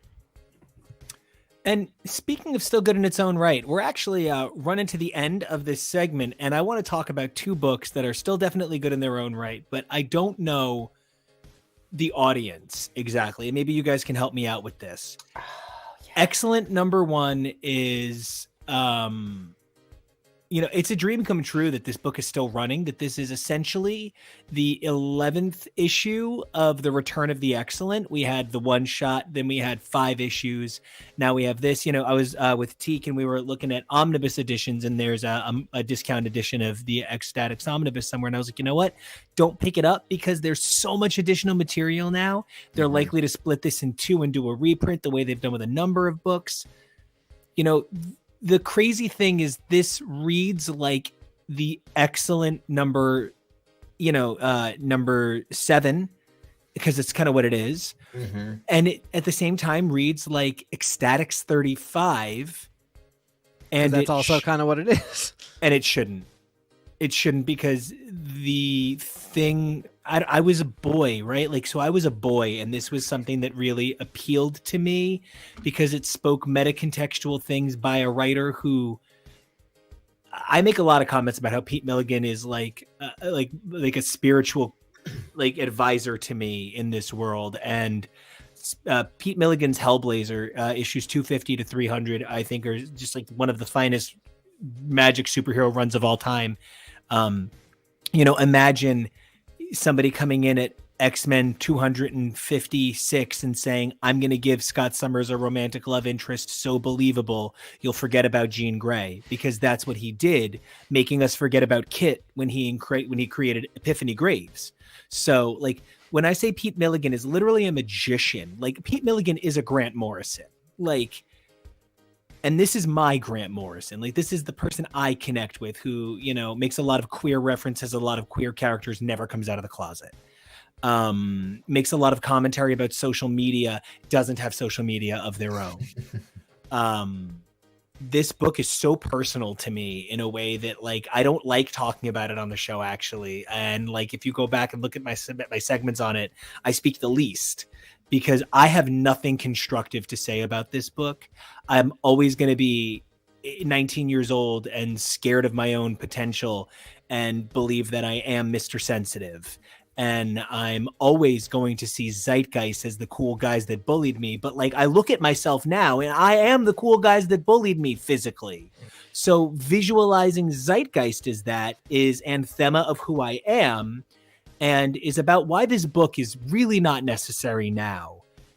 Its sheer existence makes me happy, but it is not necessary to a landscape of comics to return to an era of self-loathing that perpetuated the sort of Breaking Bad ideals that perverted the male protagonist. I don't know that this book needs to exist as much as it is quite literally my favorite book on the market. I would say, I think you make a lot of valid points. I think a book like this needs to exist. The present day equivalent to what X-Statix was in its day, how it commented on the mutant metaphor in a way that really poked fun at the people that need the mutant metaphor, in a way that you should always be checking yourself. It was the book that was kind of making us all check ourselves as X-Men fans and as people who felt othered but could also other people. Yeah. It's different now, and Krakoa really speaks to this idea that we have that let's unite and take care of each other and fuck everybody else, which I fully agree with and apologize for the language. F everybody else. But that gets to be poked fun at too, because we sometimes go way overboard. And I just think I would love for a book like X-Statix was back in the day. The X-Cellent is still doing the same stuff X-Statix was doing, which is still fantastic. Don't get me wrong. So good. It's just a different thing, and we need a different thing right now. I really liked this issue, and I liked it a lot because I felt like it was finally gelling what they've been doing with this next round of Ecstatic's excellent storytelling. The Ecstatic's oeuvre has always been this kind of extended exploration of celebrity culture, media culture, parasocial relationships, fame and immortality achieved through the lens of social media. And this is kind of what I'm seeing crystallize in this story now, is this concern, this question, this attainable idea of, how do you achieve immortality? Well, let me count the ways. And one of these ways is to be remembered. Zeitgeist is clearly invested in building a follower base and using that to achieve some level of apotheosis. It's not dissimilar to what Mother Righteous is doing over in Way of X. I wonder why every writer is so obsessed with cult of personality as a way to gain followers and power all of a sudden. I wonder what could have happened that changed the cultural diaspora. Demagoguery is certainly a apparently legitimate pathway to power building, and hopefully arrestable. But I also I love the perspective character in this issue, because it's an eyeball. There was a lot of really beautiful exploration of bodily disassociation and desire. It really felt like it was this kind of coded expression for anyone who's ever felt like a deep disconnection to their body. Very visible mutation kind of coded experience. And just the kind of internal exploration of that I felt was really keen too, because of the way you can connect that to the experience of the social media as body, like the social persona as the body in that kind of disassociative way as well. I think this is a really clever book, and now that we're kind of getting to the second half of the arc, I'm really and I'm seeing some of these storylines start to weave together in ways that make a little more sense and feel a little less Dadaist. I'm excited to see where it goes, because I think it's saying some really profound things. And now I'm more on board with it than I was with this issue than I was at the end of the last issue, in a big way. And Jonah, I would love to get your take on this issue, because, like, again, this for me was definitive. I mean, this series was one of the first things I told you had to read the original, like, to read comics with me in order to understand me. You got to know who You Go Girl and Dupe are. And then this issue, it was just so cool seeing Edie stand by a woman, like, out of nowhere. Like, that was exactly who she's meant to be. She stood by another woman and wouldn't let a man who took advantage of her take advantage of that woman.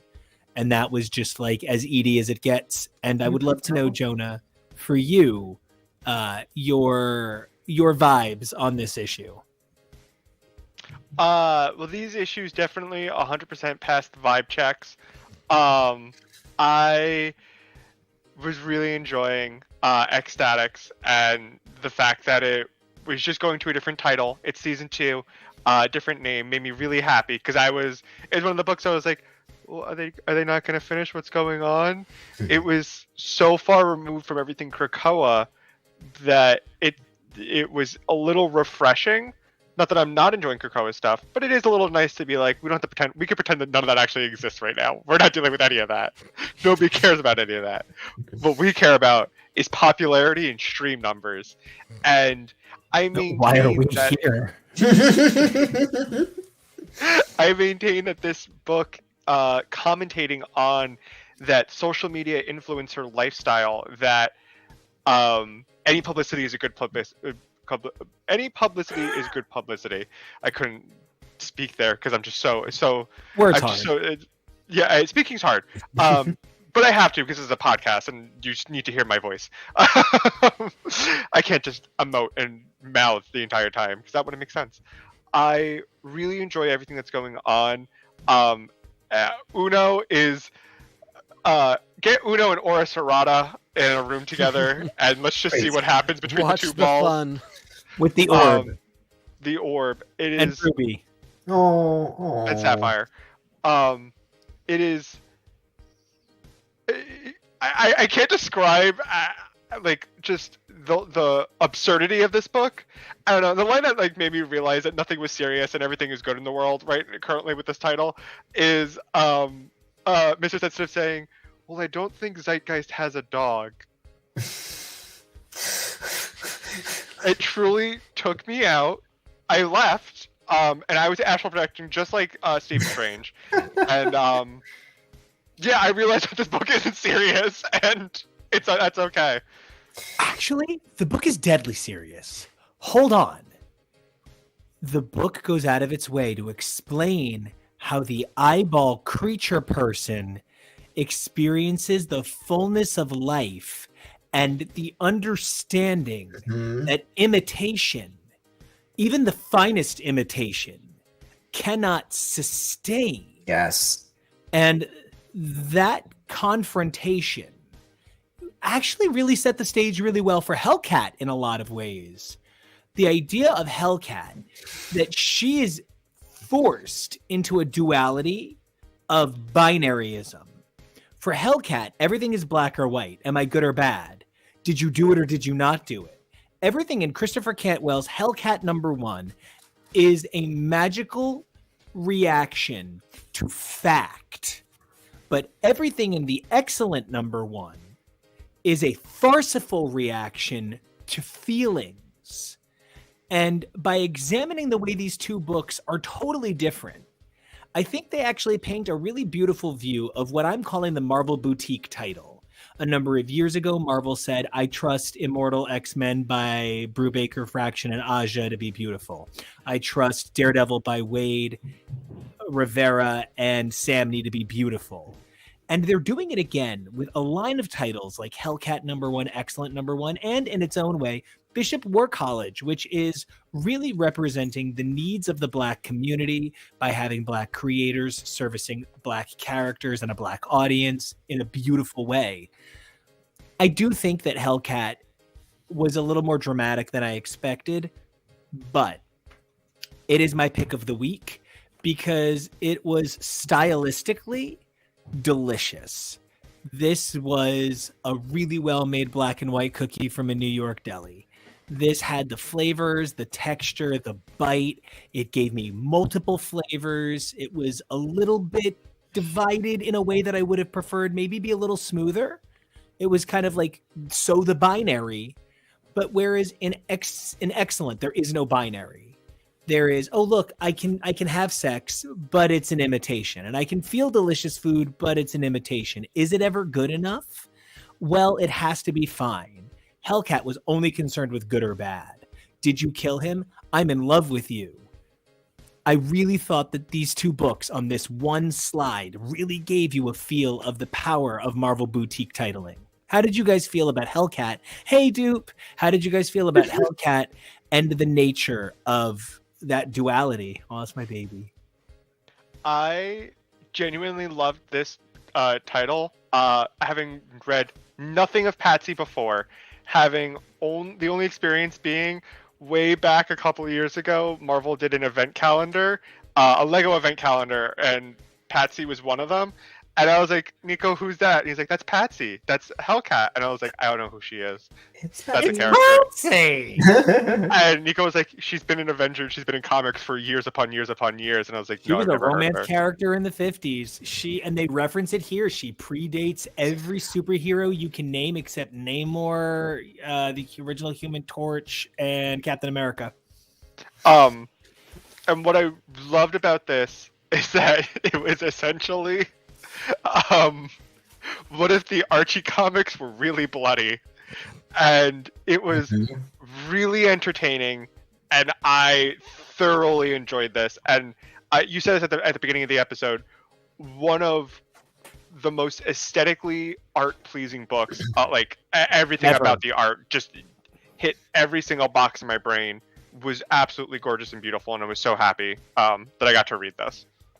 Jake, now there's actually only ever been 2 books called Hellcat before, other than her romance titles. So there was a title in 1998 called Hellcat, and then there was a title in 2013 by Catherine Immonen, who I'm a big fan of, but I know that her work is sometimes a little questionable for other people. Like, it can be hard to understand.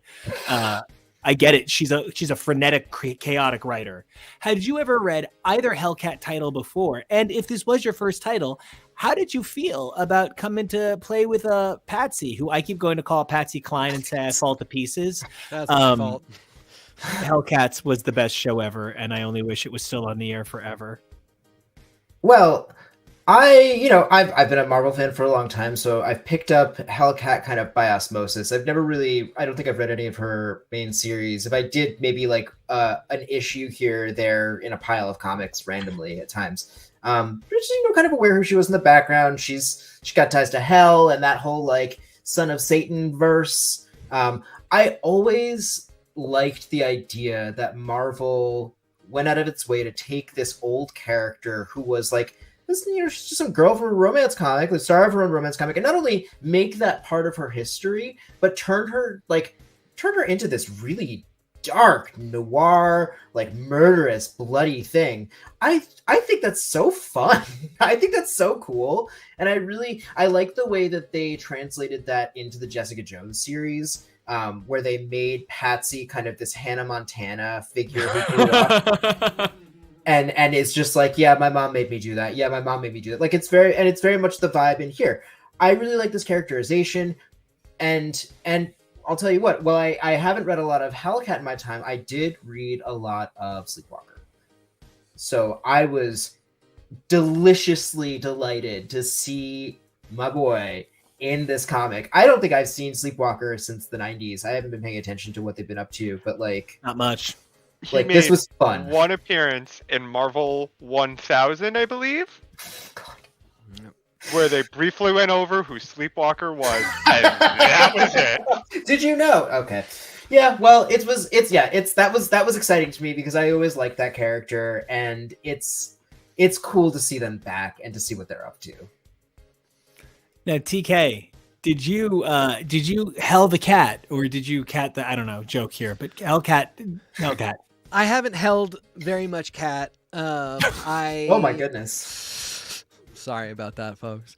I actually recently read the Iron Man Hellcat annual that just kind of came out of nowhere, because I'm really interested in who's going to end up marrying Tony Stark for his money. I want it to be Emma because I want her to get more money, but people say that I shouldn't want that. So I really saw Patsy as a solid contender. That book is really fascinating because Blackheart is in it. There's stuff happening all the time, and I get so excited and frustrated because, Blackheart is a part of Ghost Rider, Hellcat crossing over with Blackheart. Does that mean somehow there could be some way for Hellcat to cross over with Ghost Rider, which would be fascinating to me? I think my only problem with this book is it becomes really difficult to be a standalone character in a standalone book and not be attached to something else. And I think it is often to the detriment of the book, in the case of the X-Cellent, that it is not really tying itself to anything X-related. I know that seems freeing, but it also means that it's tough to tell the relevance.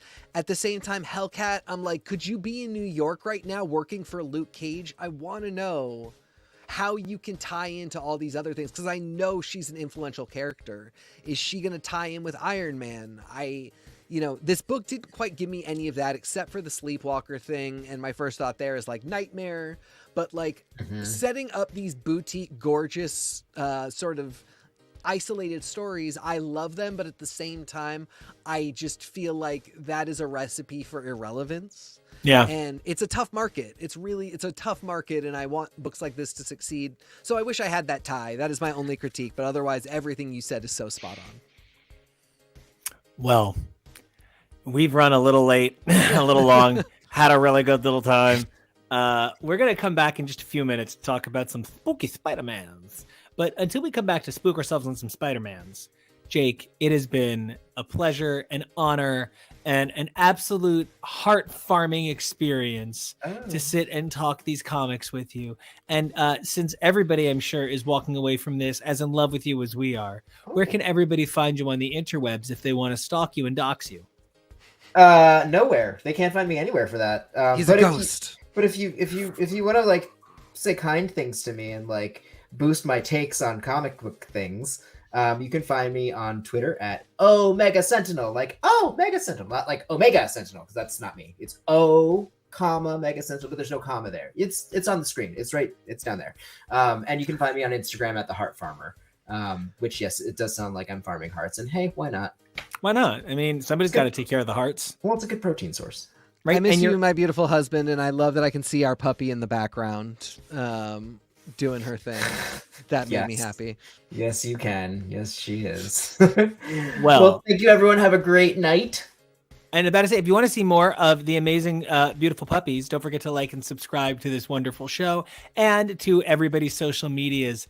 3 of us will be back with a slightly different guest sitting in that seat for some Spider-Man. So don't go away. Enjoy these commercials. Like, subscribe. You know the deal.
All right, you guys know what we're here to do. We're here to talk about some spooky Spider-Mans. I've been saying it all episode. Spooky, But- scary Spider-Man and webs down your spine.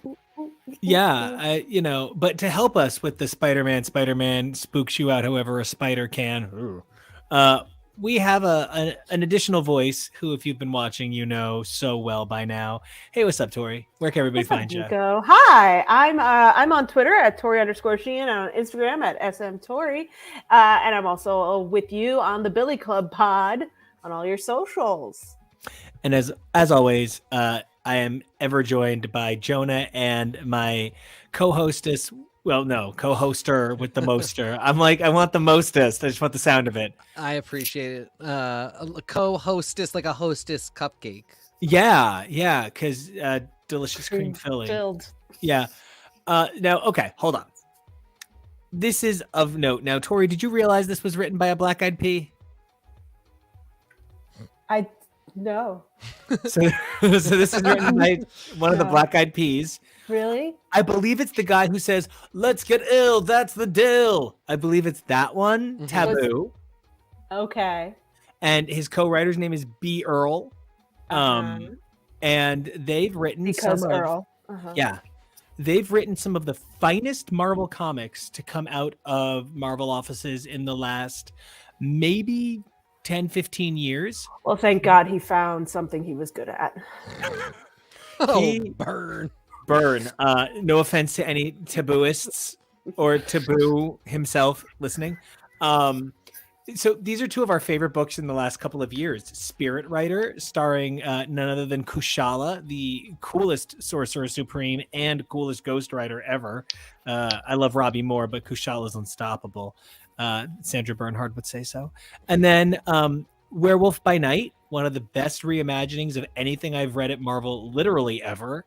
And this is quite literally a Black-Eyed Pea. This is Taboo. And this artist did the art for the recently enjoyed by our team Spine-Tingling Spider-Man, which is why we read it again for this. I just thought it would be really good to see the artist whose work on an Infinity comic kind of proved the point to Marvel so much that like there is room for a Spider-Man horror title. Spine-Tingling Spider-Man Infinity Comic 1 through 8 was by the incredible Saladin Ahmed, with pencils, colors, and inks by Juan Ferreira, letters by VC's Joe Sabino, and that badass Octo series was dropped from October 26th, just in time for Halloween, straight through to 2222, which I guess is just about as third as evil as you get.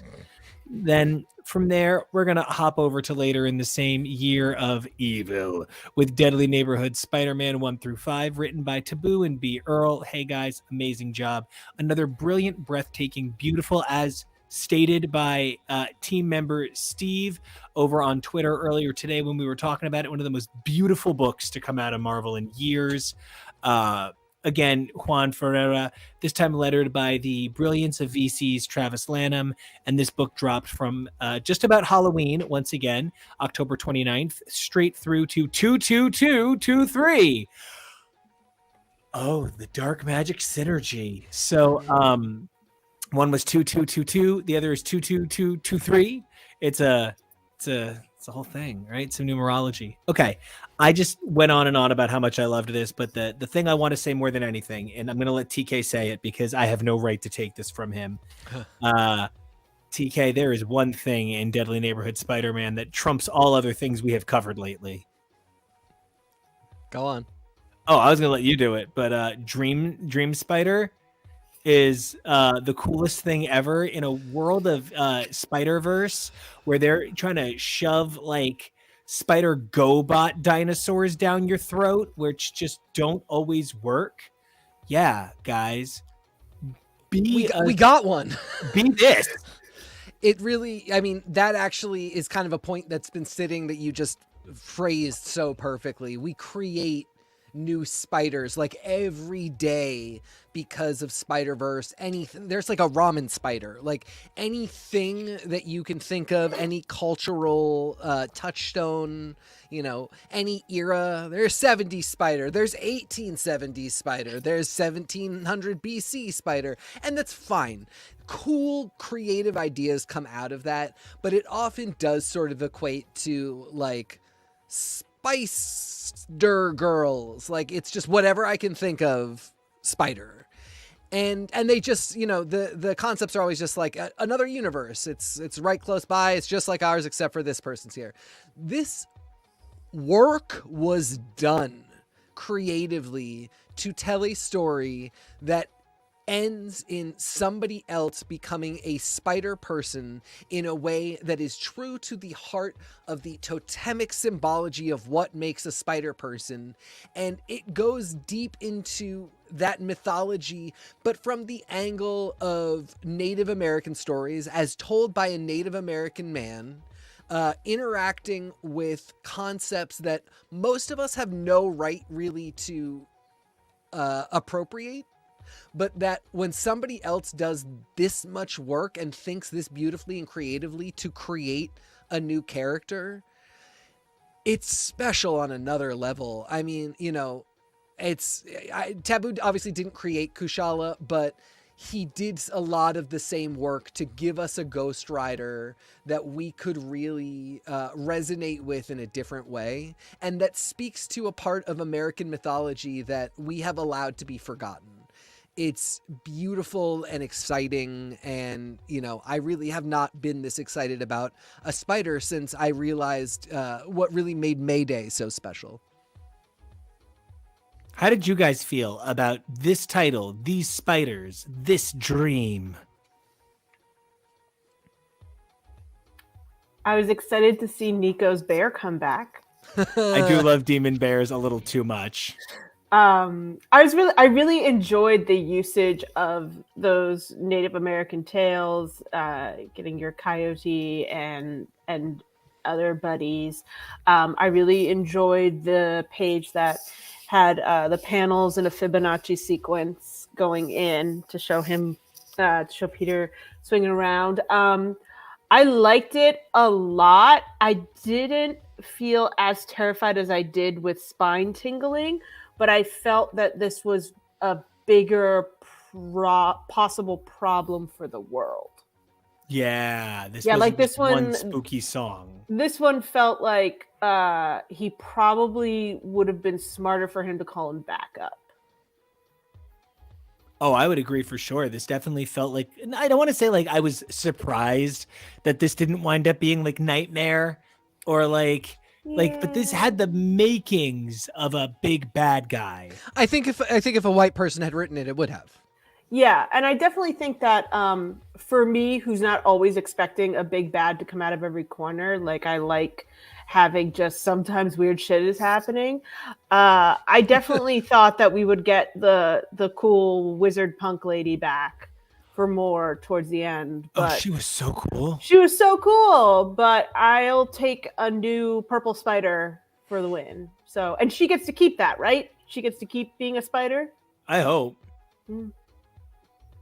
Now, Jonah, how did you feel about this foray into some really expressive magical spider stuff? So when I read Diddley Neighborhood Spider-Man, I'm getting into these issues and I'm reading it and I'm like, someone called Danny Moonstar, someone stole her story, someone get her. She has all the makings and characterness and the wherewithal to know how to deal with this demon bear, because she's done it once, she could do it again.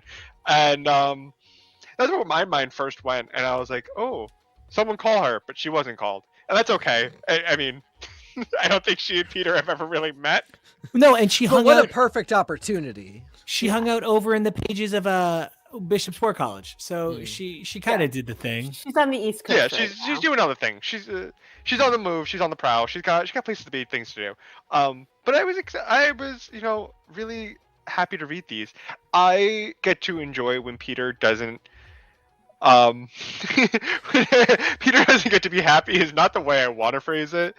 When Peter gets to experience different emotions and being afraid, not because of like he can't love MJ or Felicia or he's worried about Aunt May. Those are different kind of fears. That's like too realistic. This is just horror movie kind of fear. And seeing Peter place in experiences like this, I think is really great for a character that's been around for so long, that it gives him some new experiences and some new stories that he gets to play with when you get to play with the genre that he's currently in.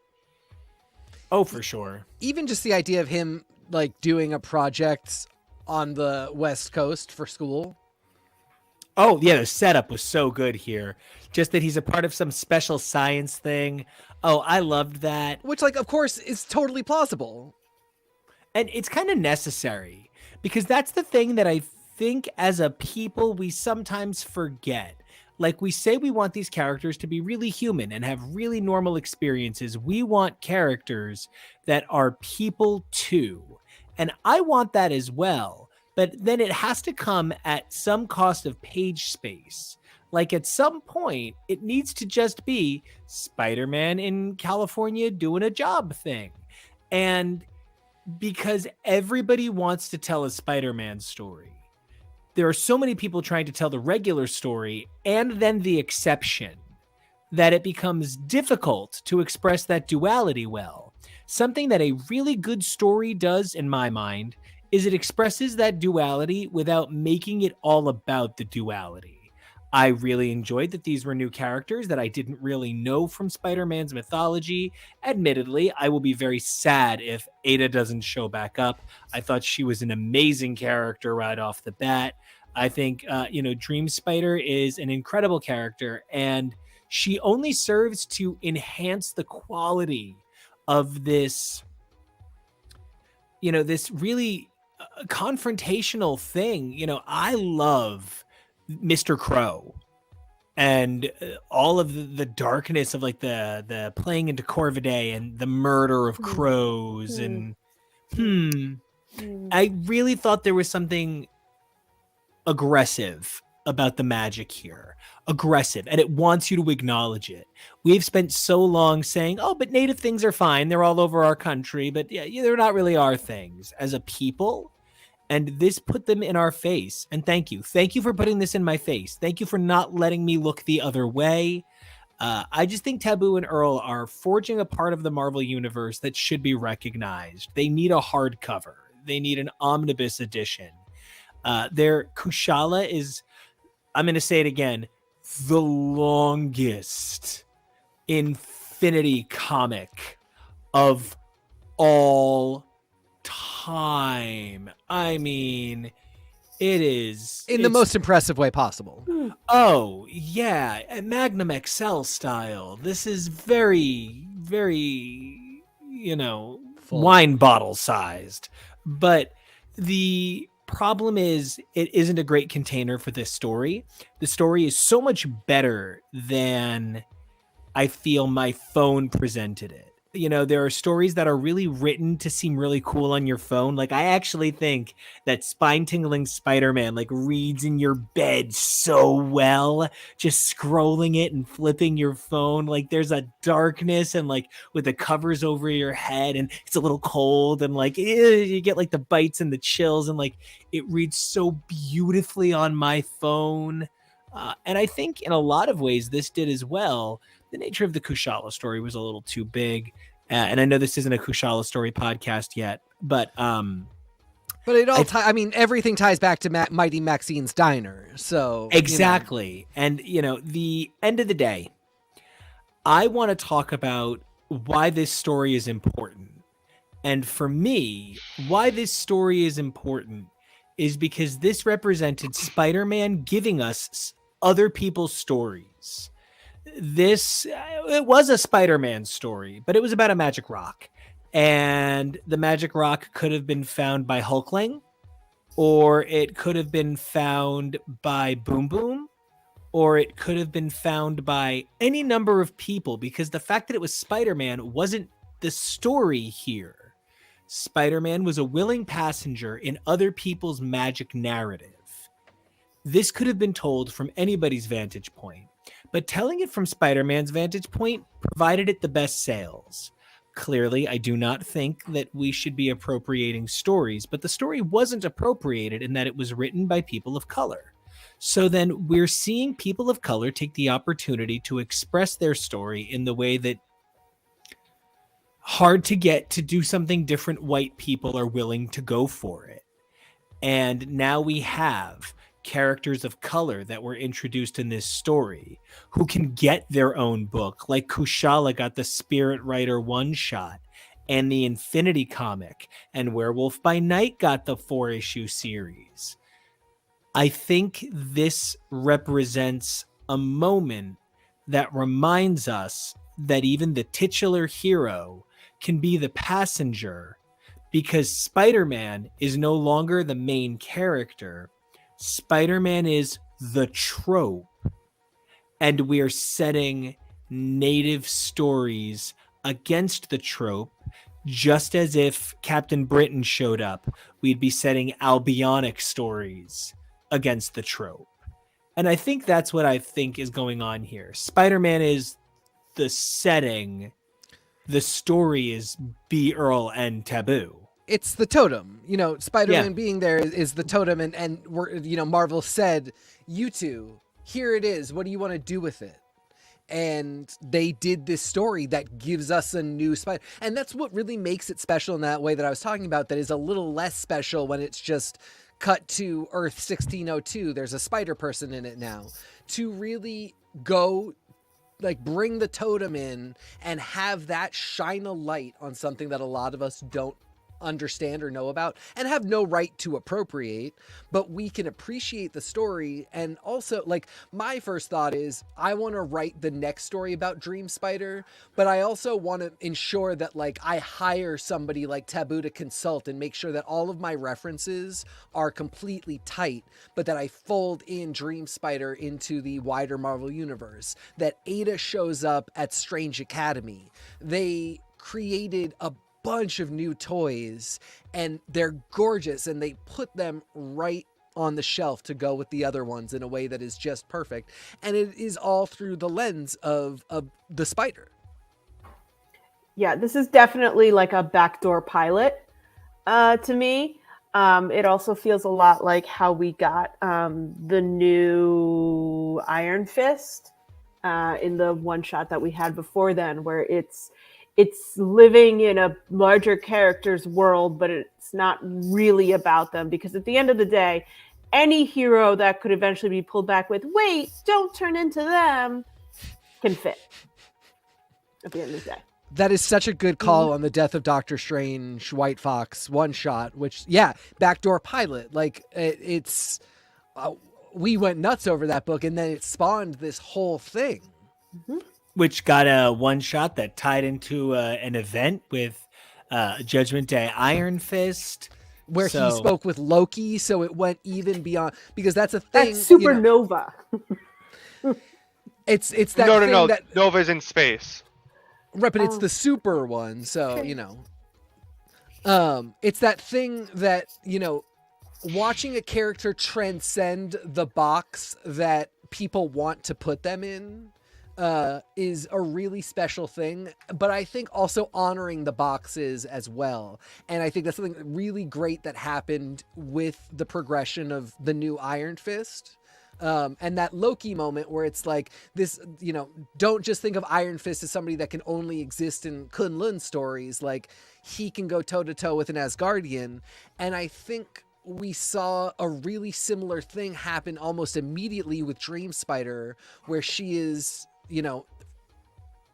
friends with she's peers with Peter, and ends up, getting what she needs to be at his level on both fronts. And it just means now she can kind of go anywhere. Because she's going to work with Peter no matter what. Kamala works with Peter and they're 12 years apart. Gwen works with Peter and she's 5 years younger. Miles is possibly going to go to school where Peter TAs. I've just found out that I'm currently enrolled in college and Peter and I go to the same university. Hold on. Hi, Peter. I'll be at our study group as soon as I can. Oh, you have to go do spider things? No problem. Your secret's safe with me.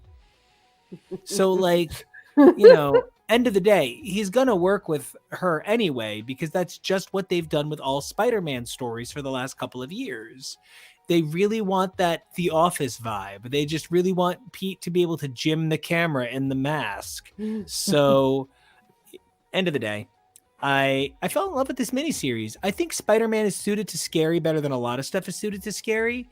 I like my X-Men scary, but I like things about my X-Men scary. I don't know that I would buy a scary X-Men book. I probably would, but I don't know that you can do found family in Fear all the time. You could 'Cause, like- create a team of X characters that had a horror book, but it's pretty tough to consistently be like, this is the horror X-Men league. Because I know that if Peter's in a horror book, there's still 15 more books with Peter, but like on an X team, unless your name is Gray, Summers, or Howlett, or Frost, honestly, Frost, you're probably only a regular in one book and recurring in a few, right? So to me, if you're in the X-Men horror book, that's it. That's your life. That's your sad, sad life. You're in the X-Men horror book. It's your sad, sad life. But like Spider-Man can be in 10 books. And will be. Yeah. I bet they could do like a really awfully horrifying like mystery van X team with some Yes. form of dog nearby. Yep. Just like the four of them traveling around dealing with this thing is haunted. Maybe it's a mutant. They just tell everybody Lockheed is a dog. Tori, God, every time with you, it's so funny. You just are so on about the idea and the concepts. And yeah, I mean, that's exactly what it would be. If the X-Men had a horror thing, it would be four of them going off and being the Scooby Gang. Yeah. But then they couldn't be like on the Krakoan Quiet Council. They couldn't be an Immortal X-Men. That book would be like Exterminators, which is, you know, the Grindhouse version of that. Mm-hmm. But yeah, I mean, with Peter, he can, and you know, I said this earlier, we brought the Midnight Suns stuff to Peter rather than putting Peter in the Midnight Suns. But then on top of that, we created another potential Midnight Sun. Well, until the Magical Mystery Tour has come and take you away to Krakoa, I am curious. I would love to get everybody's closing thoughts on Spine-Tingling Spider-Man, Deadly Neighborhood Spider-Man, and what it means to be spooked out by the art. Because the stories were spooky, magic song creepy, giant bird, dreams verse creepy. But for all the amazing we said about Taboo B. Earl and Saladin Ahmed, I just want to say that Juan Ferreira created a horrorscape I'll never forget. And he did it 13 times. He is the credited penciler, inker, and colorist. And while I do not believe that any one creator needs to do everything, if you're going to Fiona Staples this good. And I really think this was an opportunity for somebody like Juan Ferreira to show the world that they are a David Mack level all-purpose artist, and to do it on something that is as a person of, you know, I'm assuming from the last name and the full name, you know, a person of color, a person of a not traditionally all white ethnocentric European look.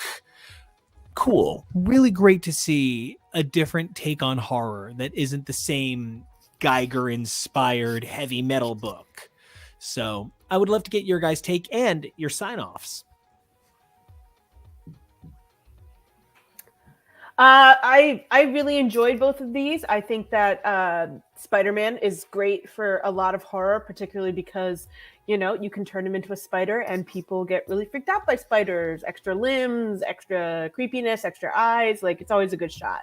So I think it's a lot of fun to get to be in horror. I think that Peter, as the perennial just past teenager, is also a really good age for horror.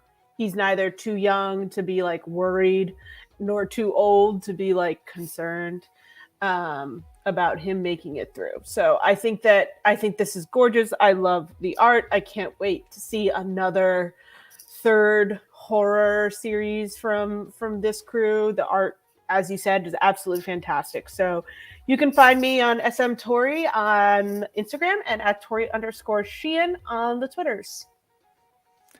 Amazing. Mr. Jonah, how about you?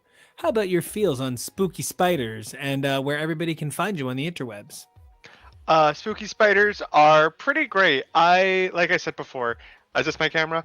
I like when Peter gets to be put in situations that aren't they get to experience new emotions, especially for a character that's been around for so long and has such giant history, which is also I would dare I say the face of Marvel superhero comics. Spider-Man being such an insanely popular character as he is, I know a lot of writers are trying different ways to how do you get this character some good stories that's been around for years upon years at this point.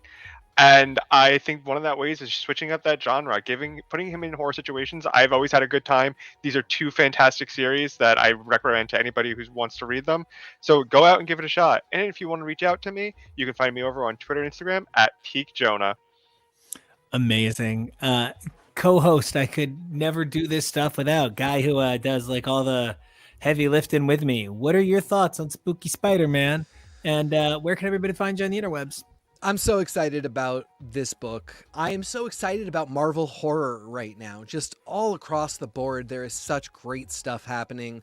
I'm so excited about writers like Taboo, Rebecca Rowan Horse, native writers weaving their mythology, which is the mythology of the land that we are occupying and that we simply don't appreciate enough. And it's so important that they be allowed to tell these stories. And a beautiful thing about Marvel is I don't think it's wrong for a white writer now to come in and work with Dream Spider or reference this story, but that groundwork really needs to be done by somebody who is attached to the culture, and they deserve to be paid for the hard work. But once a character and a concept is created, it gets out into the wider Marvel world.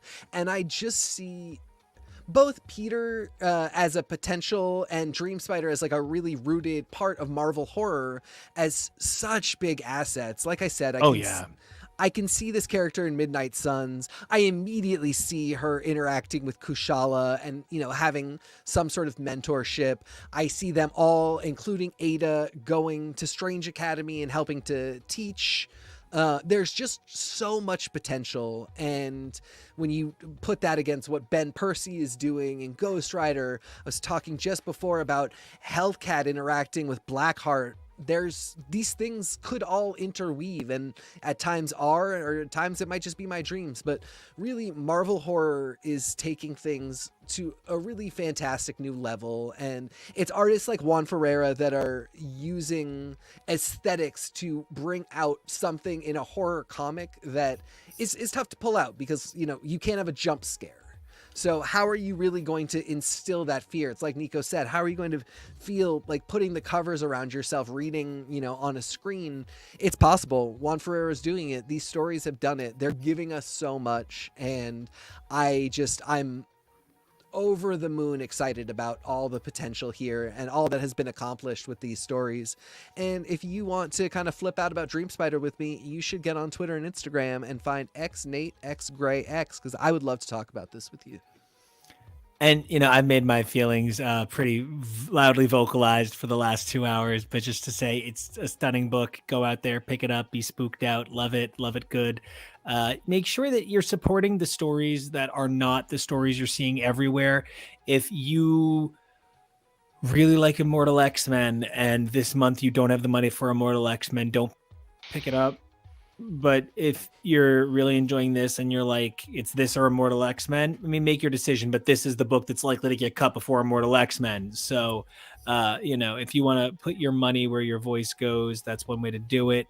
And that's it for me. You guys can find me on Twitter and Instagram at Nico Action. That's NicoAction. And you can find us all over this amazing network. Don't forget to like and subscribe. You can also check out my original work, Young Men in Love Anthology. Super excited. Can't believe the number of amazing awards that's been nominated for. Means the world to me. And until next time, you can check us out at xsforshow.com. All of our amazing programs like Billy Club all over this incredible network. And keep those mutant lights lit, those Krakoan gateways open. Don't forget, we're covering books weekly now. Woo! And we'll see you. Bye, everybody. Woo! Bye, guys. Woo-hoo.